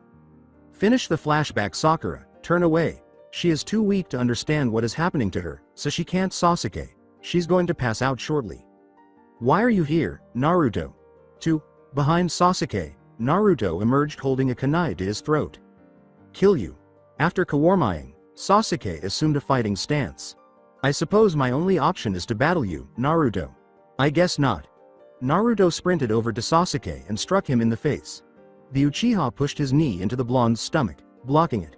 After a speedy recovery, Naruto struck his former teammate in the face. He then kicked him in the chest, causing Sasuke to fall into a tree. Sasuke flipped back into the air and began performing hand seals as soon as he stood up again. After finishing, he shouted, "Hosenka no Jutsu," Kaden said. Naruto performed his own seals and pounded his palms together after noticing the numerous fireballs. Auto Shoheki no Jutsu. Hearing the sound of a barrier halting his attack, Sasuke snarled. He attempted to elbow Naruto in the head after landing behind him. The blonde genin knelt down and gave him a face kick. Naruto began to focus and go through more seals when Sasuke took off. He saw Sasuke running toward him brandishing a kunai when he opened his eyes. After completing his hand seals, Naruto grinned. Kase Tama no Jutsu. Sasuke attempted to flee after realizing the danger. Unfortunately for him, the side of his arm was cut by the powerful gust of wind. Blood sprayed over the raven-haired boy, who screamed in agony. His left arm was useless due to the deep cut. He heard it again before he could move. Kase Tama no Jutsu. Sasuke's leg began to bleed horribly, and he collapsed to the ground. When Naruto came toward him, all he could do was look up. With a menacing smile, the blonde touched Sasuke's head. Goodbye, Teme. Please don't, Naruto. Auto Deb. Naruto abruptly halted his jutsu and leapt back. When Sasuke noticed someone standing between him and Naruto, he passed out. Blonde genin snarled and questioned. What on earth are you? Namazaku Koichi, ah. Running through the forest of death in his disguise as a grass ninja was Orochimaru. He couldn't help but smile at the way the Chunin exam was going as he passed on branches. As I anticipated, I don't think Naruto will murder Sasuke. He won't kill him, but he will beat him. In front of his village, he wants to fight him once more. An incredibly powerful blow to Konoha. Orochimaru abruptly ceased to move. His grin disappeared, and he inquired. Why are you following me, Kabuto? Kabuto emerged from the trees, his expression troubled. With a sigh, Orochimaru stated, What, then, is so crucial that you couldn't wait? I believe we might have a small issue because it seems the new team's 7-member has a past with Uzumaki. Describe. It might be nearly impossible for this child to resist releasing the Kyubi's chakra if he remembers Naruto. Do you think he'll mind if the fox's chakra is released, Kabuto? Nobody will know out here. That is not something I would count on. Now, what is it? Jiraiya. Kukuku. Let me deal with him. Hello, Orochimaru. Sama. Ah. Naruto gave the newcomer a curious glance. I'm not sure who you are, but I think you should beat it. Koichi gave a little laugh. You don't remember me, Uzumaki, then? Should I? Perhaps it will be returned to you. Koichi began sprinting in his direction and sealing his hands before Naruto could respond. Sweden. Mizu no Jutsu Kobushi. After being struck squarely in the chest by the fist, Naruto felt the force of the water force him violently into a tree. The blonde was about to stand up when another fist struck him in the jaw. Koichi grinned. It appears that you are not as tough as you portray yourself to be. Are you still unable to recall me? Perhaps this will serve as a reminder. Enkai no Jutsu Kinin. Naruto thought he was drowning, but then memories came flooding back. Rewind. Naruto, who was 6 years old, was fleeing from a furious man. The man's broadsword was long. Before long, Naruto was out of breath and on his knees. Please. Get away from me. I'm left with my son after you took her away from me, you damn demon. I promise that I did nothing. Now the boy was crying uncontrollably. Stupid fool, don't cry, demons. With his broadsword raised, the man was ready to cut Naruto's head off. Naruto closed his eyes, waiting for the blow to land. He opened one eye and screamed at what he saw when it didn't arrive. The man's chest was through his own arm. The boy began to cry, but then he heard someone speak. "It's okay, kid. This man won't hurt you anything. Who are you? Who are you?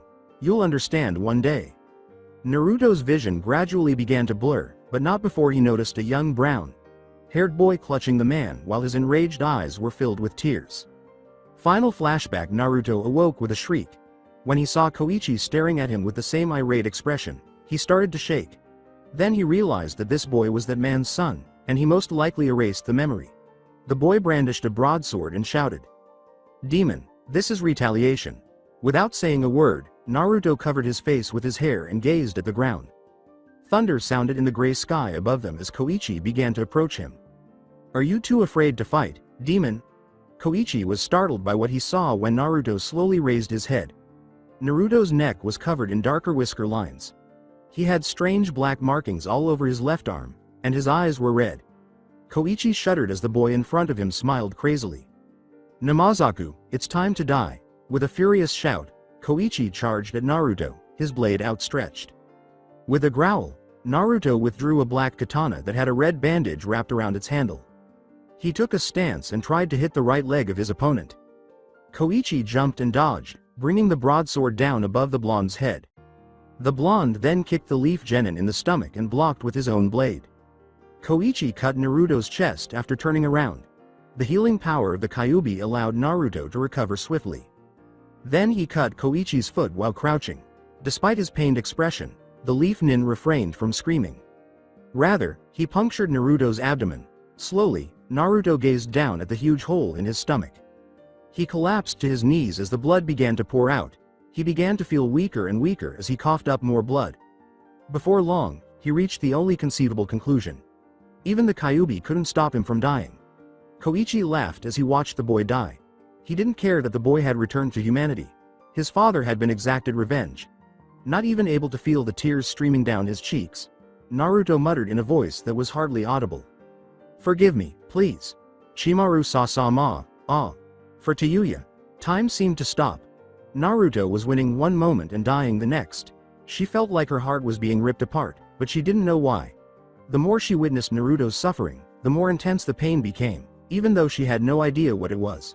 In a flash, memories suddenly returned to her. She screamed as tears streamed down her cheeks at Naruto's attempts at conversation, his kind words, his lonely expression, and the kiss. Naruto. She was running toward their teammate when Dosu didn't stop her. His anger had become uncontrollable. After drawing his concealed zanbato, he dashed in the direction of the leaf nin with brown hair. Ah! When Koichi heard the scream, he looked back and saw a girl sprinting in Naruto's direction.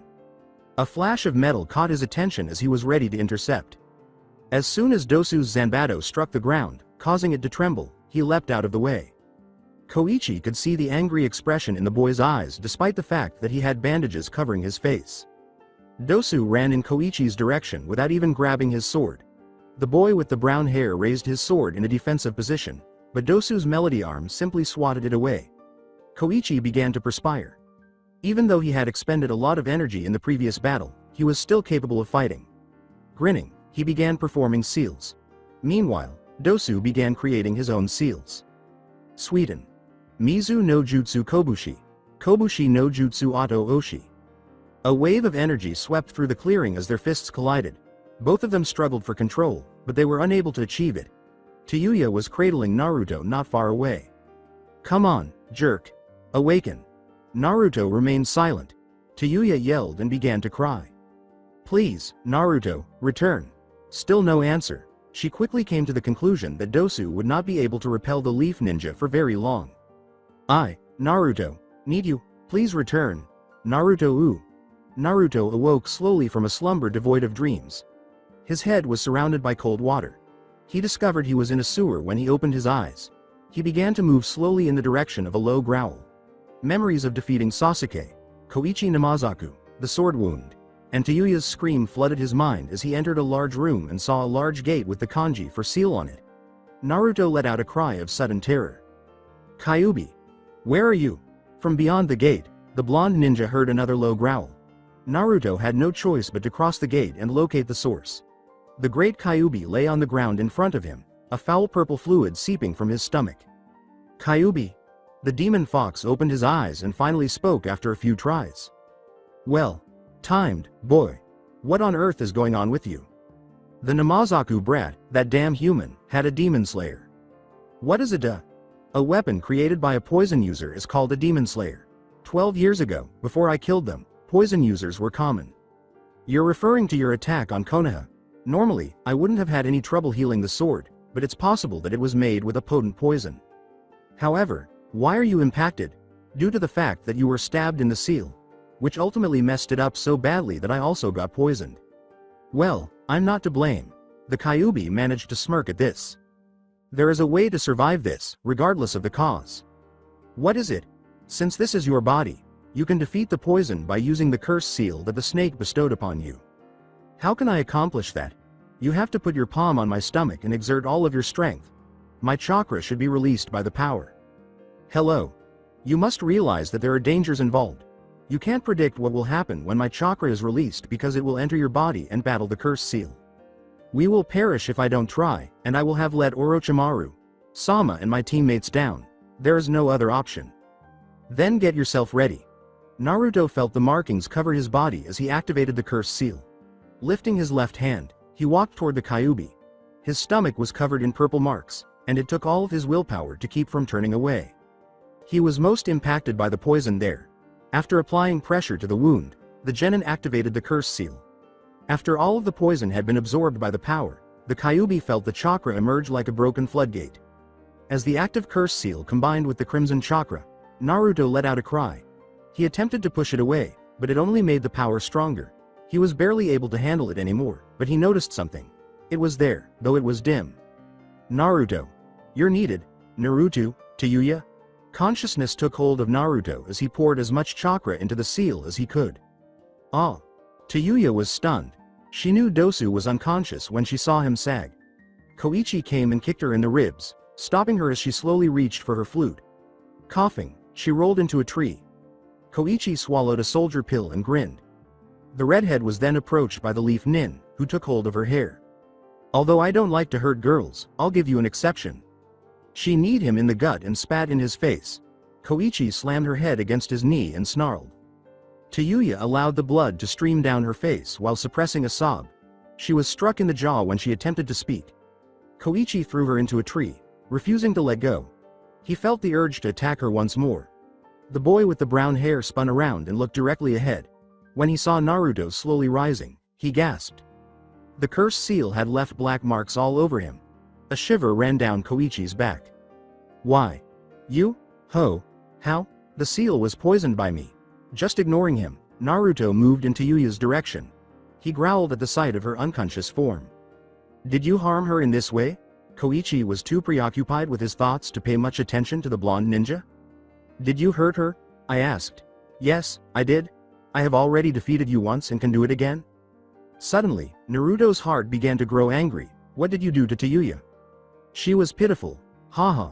In his mind, Naruto heard a voice that overpowered everything else. You want power.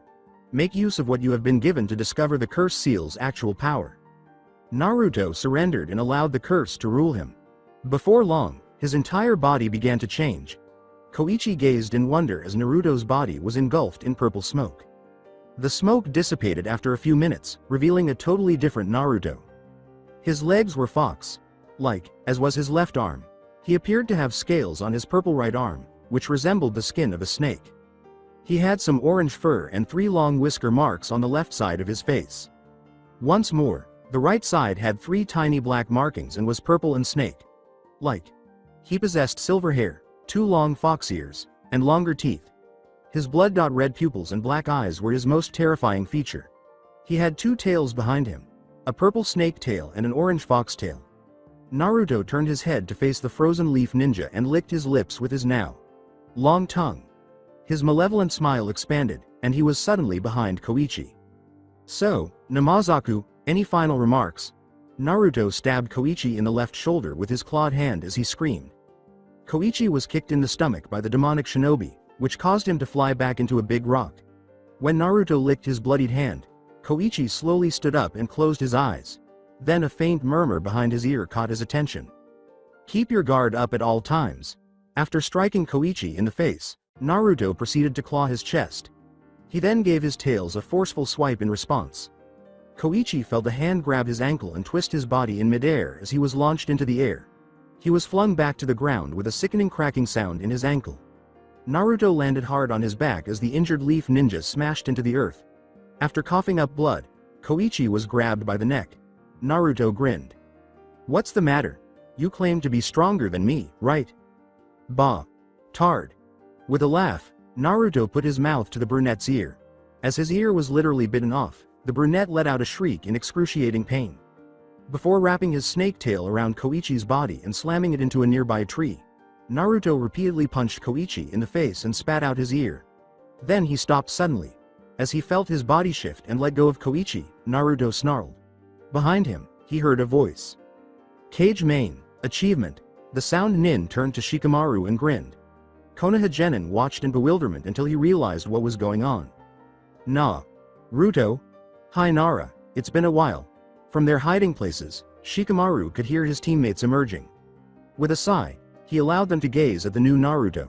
Ino let out a scream. "What have you done, Naruto?" I suppose it's fairly clear." Shikamaru let out another sigh. "Regardless, you've been apprehended and..."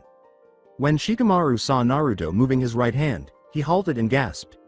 The shadow user was startled to discover that his hand was pulling out a kunai in the same way. When he realized what Naruto was doing, he became terrified. "Ino, move." His hand nearly stabbed his teammate, and he cursed. Without any delay, he pulled his shadow back. "What are you doing, Shikamaru? How bothersome. He tried to kill you by using my Kage main against me." Naruto gave the idiots in front of him a smile. He didn't approach Koichi because they were too preoccupied with their argument. A green-clad figure appeared beneath him and kicked him in the jaw just as he was ready to make the kill with his sword drawn. "Konoha Senpu." At the shout, Shikamaru, Ino, and Choji broke off their argument. "Rock Lee?" Lee asked, glancing at the corpses on the ground. "Did you injure these three, as well as the stunning Sakura?" "Freak, don't get in my way. It is too late to do that." Lee tried to punch Naruto in the stomach as he ran towards him. Swiftly avoiding the green-clad ninja, Naruto slammed his tails into his back. Lee flipped, then bounded back, elbowing Naruto in the face. After chuckling and ducking back, the sound nin kicked the boy with the thick eyes.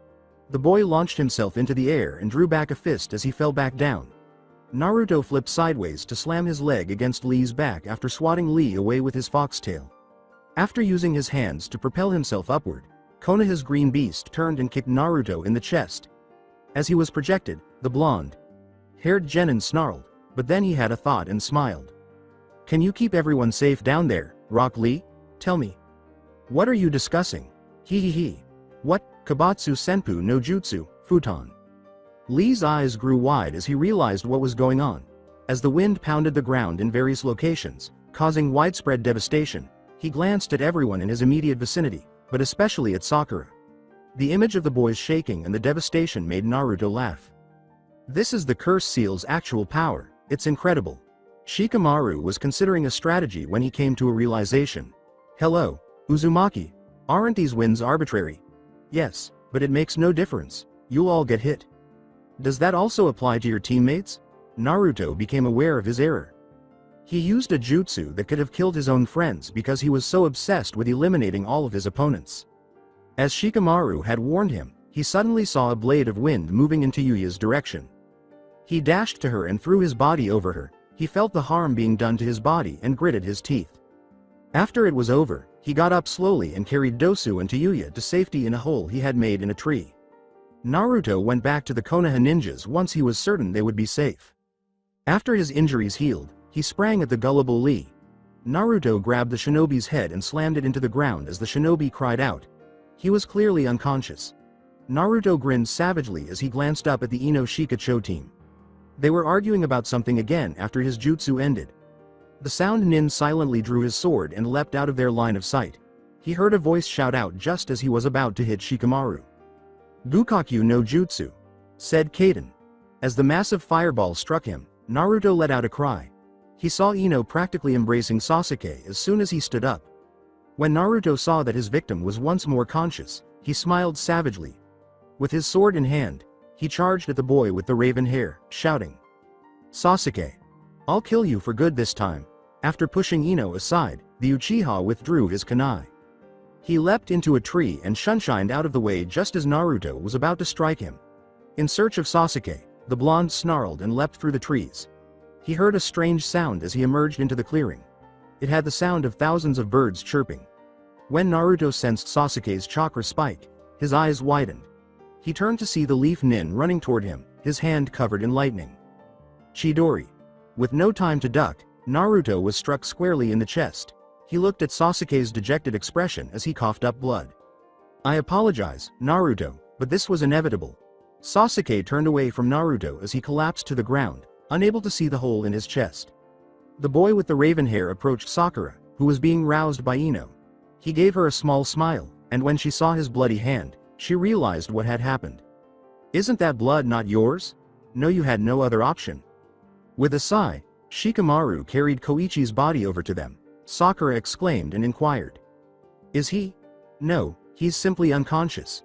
When they heard a yell, they both fell silent. Lee. A girl with her hair in buns and a boy with pale eyes were standing above the green-clad ninja. After glancing at them, the boy inquired, "What took place?" "For them," Shikamaru responded. "We were able to defeat that sound nin thanks to Rock Lee." When Tenten saw Naruto's body, she gasped, "Is he no longer alive?" "Yes." Neji scowled at what he saw. How could one jutsu kill a boy who was strong enough to battle 7 genin? The Hyuga turned on his Byakugan and examined the body. The fact that this boy had no chakra pathways struck him as strange. He took a close look and saw the issue. Bunshin. Before long, his Byakugan saw the real Naruto approaching them with his sword out. Neji shouted. Above. When Naruto's demonic form descended, everyone looked up. He made a crater in the ground and they leapt out of the way. It's 7 against 1 now. He felt a sharp pain in his head just as he was about to attack. Naruto dropped to his knees and held his head because it was so intense. When he reverted to his normal form, everyone gasped. Before long, everyone was confronted by the blonde genin. Naruto attempted to get to his feet slowly but failed.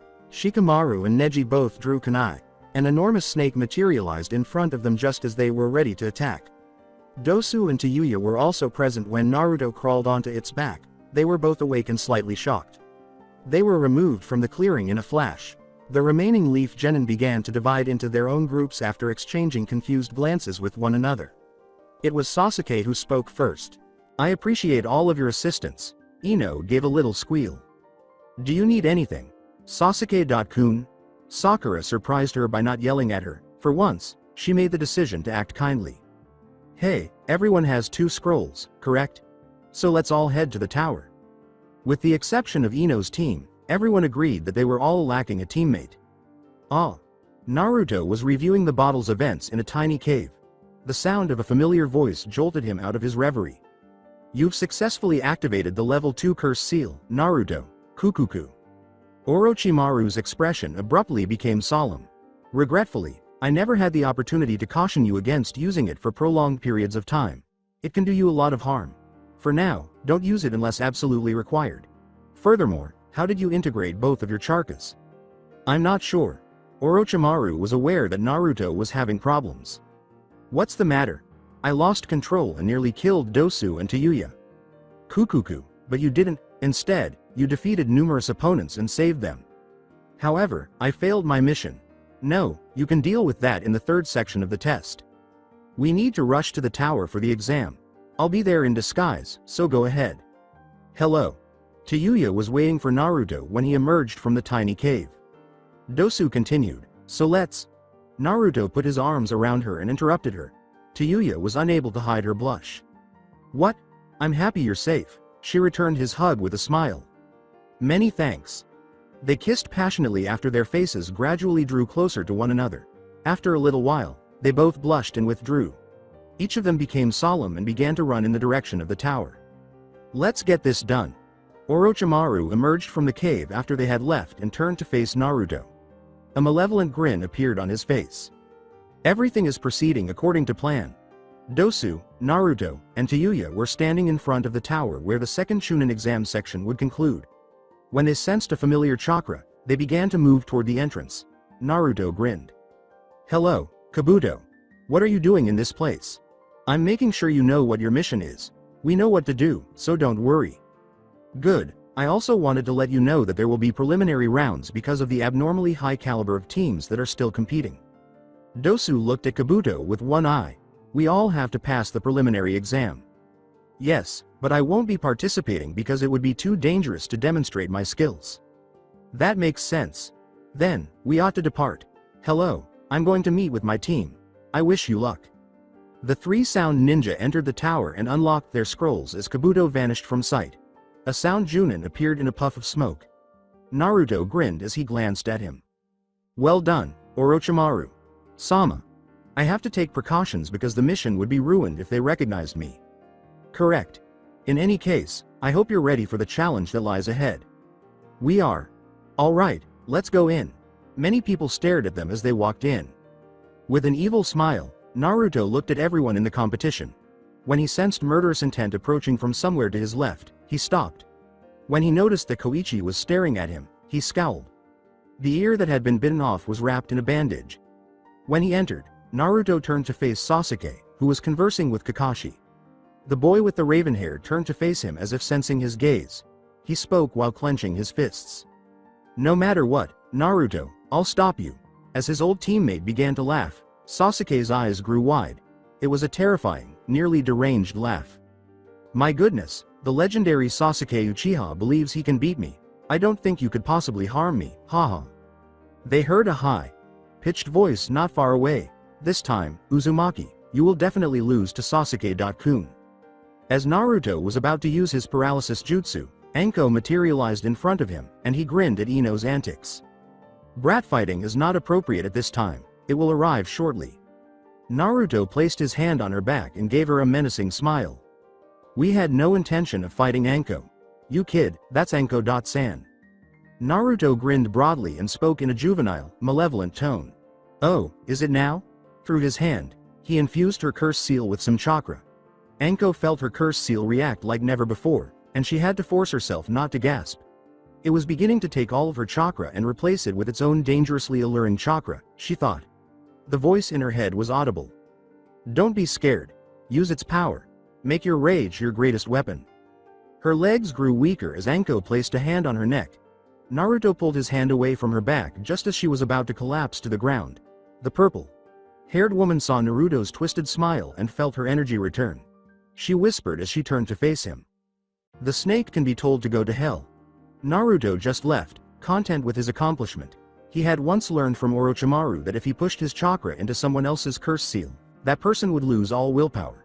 It worked well against traitors. A gentle hand enveloped the blonde genins. When he turned around, Tuya was staring at him. "One day, you'll need to teach me that." Tuya, sure thing." Both of them appeared to be about to speak, but the Sandaime Hokage's loud voice drowned out their words. "I'd like to congratulate everyone. You have demonstrated that you are the greatest of the best by overcoming a challenging task. Regretfully, we are forced to hold a preliminary round prior to the final exams because of the sheer volume of competitors. 2 ninjas will be chosen at random and engaged in combat. The victor will proceed." A weak-looking Junin stepped forward and cleared his throat. "I'm Hayate, and I'll be proctoring this round. When someone quits, is unable to fight, or passes away, the match is over. I have the authority to step in and stop the game at any moment. Now is the moment for anyone who wishes to resign." There was only one hand up. Kabuto was the one. "It seems unlikely that I could go on. All right, who else?" The first match was announced on the screen since no one raised their hands. Yoroi vs. Sasuke Uchiha. The second floor is required for everyone else. The conflict was short-lived. After rapidly realizing that Yoroi could absorb his chakra, Sasuke used his Sharingan to defeat Yoroi. As the second match was announced, he went back to his team floor. Kankuro vs. Masumi. When Masumi used his ability to extend his limbs, it initially appeared as though the match was going in his favor. However, Kankuro swiftly reversed the situation by revealing his puppet. He easily won the match. When the third match was announced, he went back to his teammates. Sakura vs. Tuya. Although Tuya was smiling, Sakura appeared to be a little scared. Naruto turned to his red-haired teammate and grinned. Keep your jutsu hidden for the time being and don't use them all. As though I would require them to oppose her. With a quiet laugh, Naruto observed the two girls making their way to the first floor. Sakura inhaled deeply before assuming her fighting stance. The proctor raised his hand and coughed. Start now. With a kunai in hand, Sakura charged at her adversary. Avoiding her blow, Tuya caught Sakura by the hair. Sakura kicked Tuya behind her right leg as she struggled to break free. You're an absolute jerk, bitch. To help you fight better, I might tear your hair out of your head. Sakura withdrew another kunai, tears streaming down her cheeks. With a backward swipe, she parted her hair, leaving it short. Tuya tried to kick the cherry blossom while growling, but she was too quick. Then Sakura made hand seals and flipped in the air. Naruto saw the pattern immediately from where he stood. When did she find out? It dawned on him that Kakashi had likely trained her to be able to compete. He hoped Tuya would be intelligent enough to comprehend the attack as he looked at her. Sakura whispered after completing her hand seals. Shikiaku Ketsueki. Tuya looked up as something struck her forehead. She saw blood dripping everywhere, and her eyes widened. Never in her life had she seen so much blood. She was beginning to feel overwhelmed when she heard Naruto's voice in the distance. Genjutsu. Tuya's stupidity nearly caused her to hit her head. Swiftly dispelling the genjutsu, she turned to face the beaming Sakura.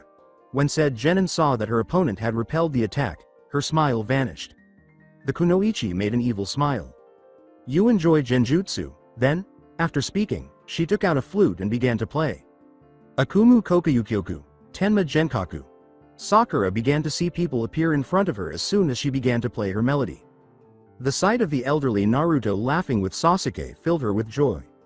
A huge demonic hand emerged from the ground and seized Sasuke by the legs just as she was about to dash in their direction. As it tore off his legs and blood spurted out, she let out a scream. Sakura noticed that the arm was truly Naruto's and his smile darkened. He quickly changed into his half-fox, half-snake form and began slowly beheading Sasuke. She let out the loudest scream she could, but nobody responded. In the real world, Sakura was standing there yelling, and people watched in disbelief. She had wide, unfocused eyes.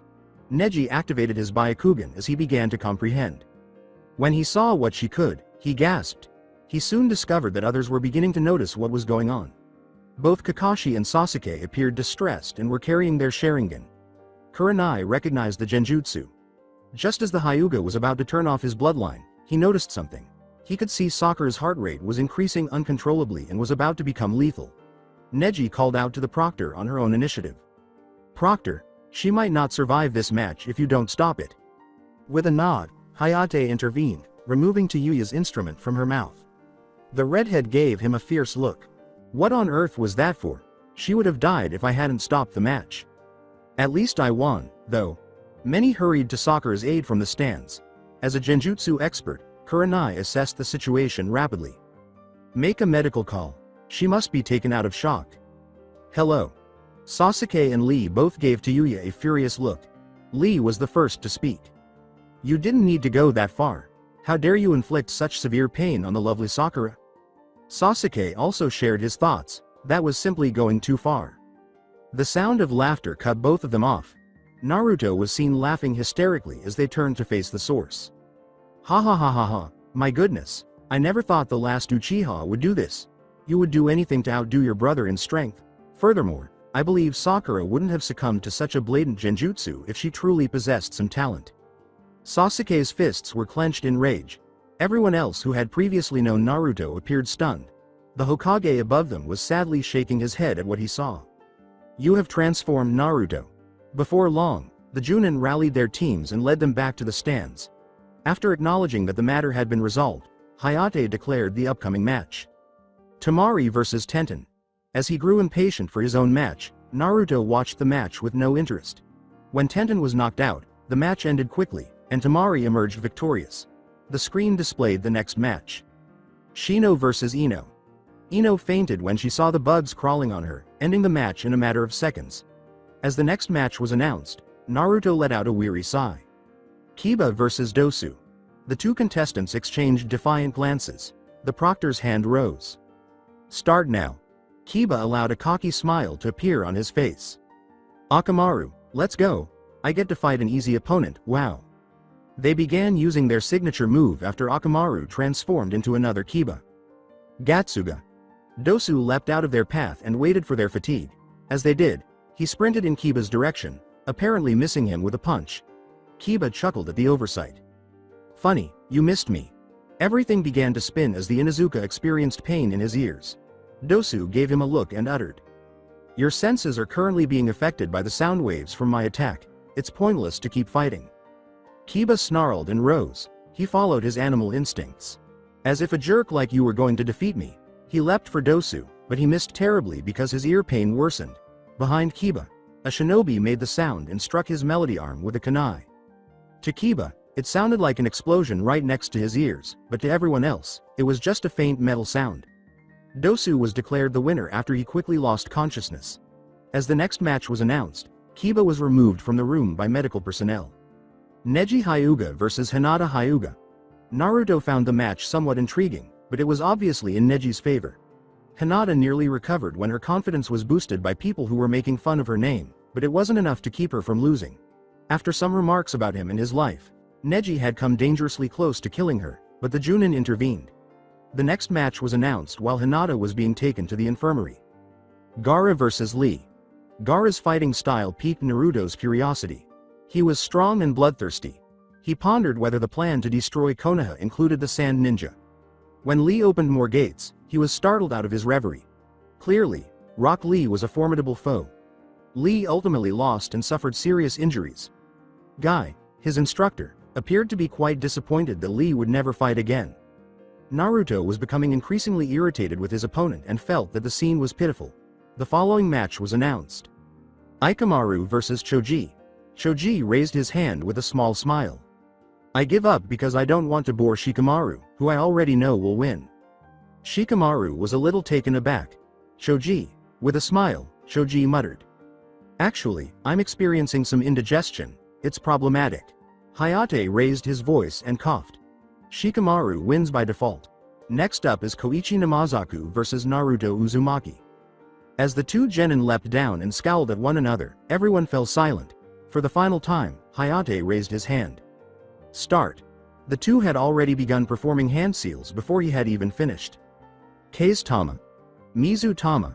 A small shockwave was produced as both jutsu struck head on. With their swords out, Naruto and Koichi leapt in each other's direction. Naruto tried to cut Koichi's arm but was also blocked after blocking a blow. What is wrong, Koichi? Do you feel less confident now that you don't have your father's sword? I can defeat you without it. They began to block each other's blows and slash at each other. It was nearly impossible to keep up with the speed they were traveling at. Sasuke was unable to refrain from whispering from the upper bleachers. Amazing. At last, Koichi returned to the fight and hit his blonde opponent. But when said opponent vanished in a cloud of smoke, he was taken aback. When he heard the ninja's voice behind him, his eyes widened. He, reconsider. Naruto's sword passed next to Koichi like a rocket, creating a tiny crater in the ground as he barely had time to move. Koichi pivoted and gazed directly at Naruto. It will take more than that to kill me, but it's not bad, Uzumaki. Are you certain? Wah. The leaf genin suddenly experienced excruciating pain in his right leg. His knee was pierced by Naruto's blade when he looked down. How? I pulled it back towards you using a chakra string. Pay attention to your surroundings at all times. Koichi let out a cry as he withdrew the sword from his leg, but he persisted. He threw away his own weapon to create hand seals and ran in Naruto's direction. Then he shouted out while holding out his hands in front of him. Mizu Masairu no Jutsu is the suit. Just before he was struck by the full force of the jutsu, Naruto allowed a twisted smile to cover his face. Koichi snarled and used another jutsu after his. Mizu Tama. One jutsu contributed to the explosion, and another followed. Mizu Kadu. As the jutsu began to clear, Koichi burst out laughing. I've finally killed you, demon.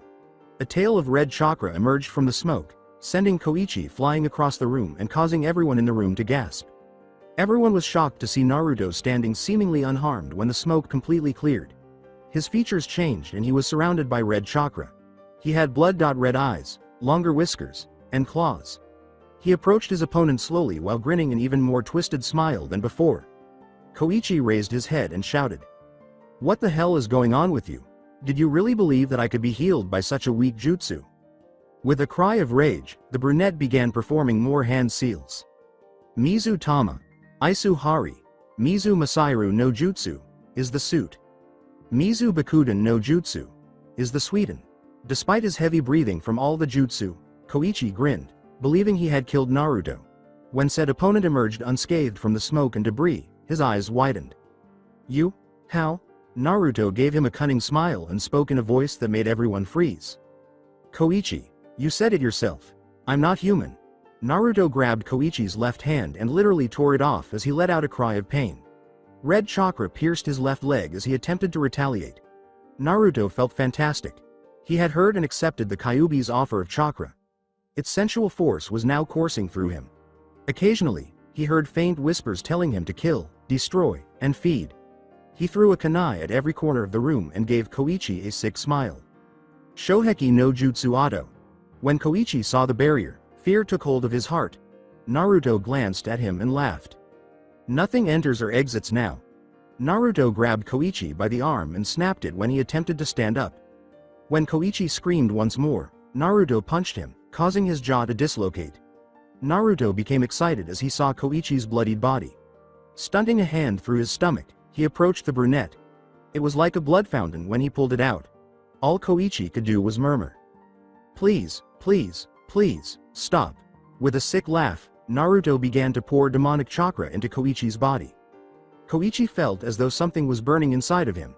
He was barely surviving when blood began to flow from his mouth. Gazing at the pathetic mess, Naruto screamed. Die. Koichi's body literally melted, and he let out a scream with all the strength he had left. The majority of the genin were either crying, faint, or ill outside the barrier. Without a doubt, they were all paralyzed with terror. When Sasuke realized how much Naruto now resembled his brother, he dropped to his knees and gripped his head. It was the first time Neji had ever been shaken from head to toe. Kakashi clutched the railings in grief and rage, while the majority of the Chunin were also stunned. Knowing that Naruto was being influenced by the Kyubi, Dosu just watched. Tuya was astounded to see the Kyubi's capacity for cruelty. Gaara watched from the other side of the stands, grinning sickly. Even he was talking to himself. Such strength, such lust for blood, is this the one you're looking for, mother? After the barrier vanished, Naruto exited slowly. Proctor, declare the winner. Hayate spoke and nodded. Naruto Uzumaki is the winner. Thunder roared in the distance as rain poured down on Konoha's streets. Kakashi was standing in front of a small memorial stone, gazing at the name engraved on it, while the majority of people remained inside their homes. Koichi Namazaku. His fists clenched as he remembered how his former pupil had killed the boy. Has Orochimaru truly made you into this monster, Naruto? Despite feeling a hand on his shoulder, the Chunin chose not to turn. It was the Sandaime Hokage, he knew. There was nothing we could have done to prevent this, Kakashi. Unfortunately, Naruto has chosen a dark path for himself. Stopping his increasing ambition is the only thing we can do at this point. The words caused Kakashi to stiffen. He was certain that the Hokage was telling the truth. Kakashi had sensed it since Naruto had come back to the village. Orochimaru was like fuel to the fire of the boy's ambition. You're correct. He will soon start to resemble that jerk Orochimaru more and more. The Hokage gave a small smile. I'm beginning to believe that Orochimaru had this plan all along. What are you saying? Even with all of his jutsu, Orochimaru has undoubtedly come to the realization that he will eventually become weak. Who do you believe will succeed him on that day? Who is going to take charge of his village and his goals? Naruto. Indeed, Naruto is going to be the source of his ambition. His evil will eventually spawn Naruto. He is going to be our biggest fear. One thing I hope to never witness is that. However, I believe I understand what you want me to do. Sasuke might be the one who can stop Naruto, and I will train him. Although Sasuke has faced many hardships in his life, I think that Naruto's treachery has somehow led him in the correct direction.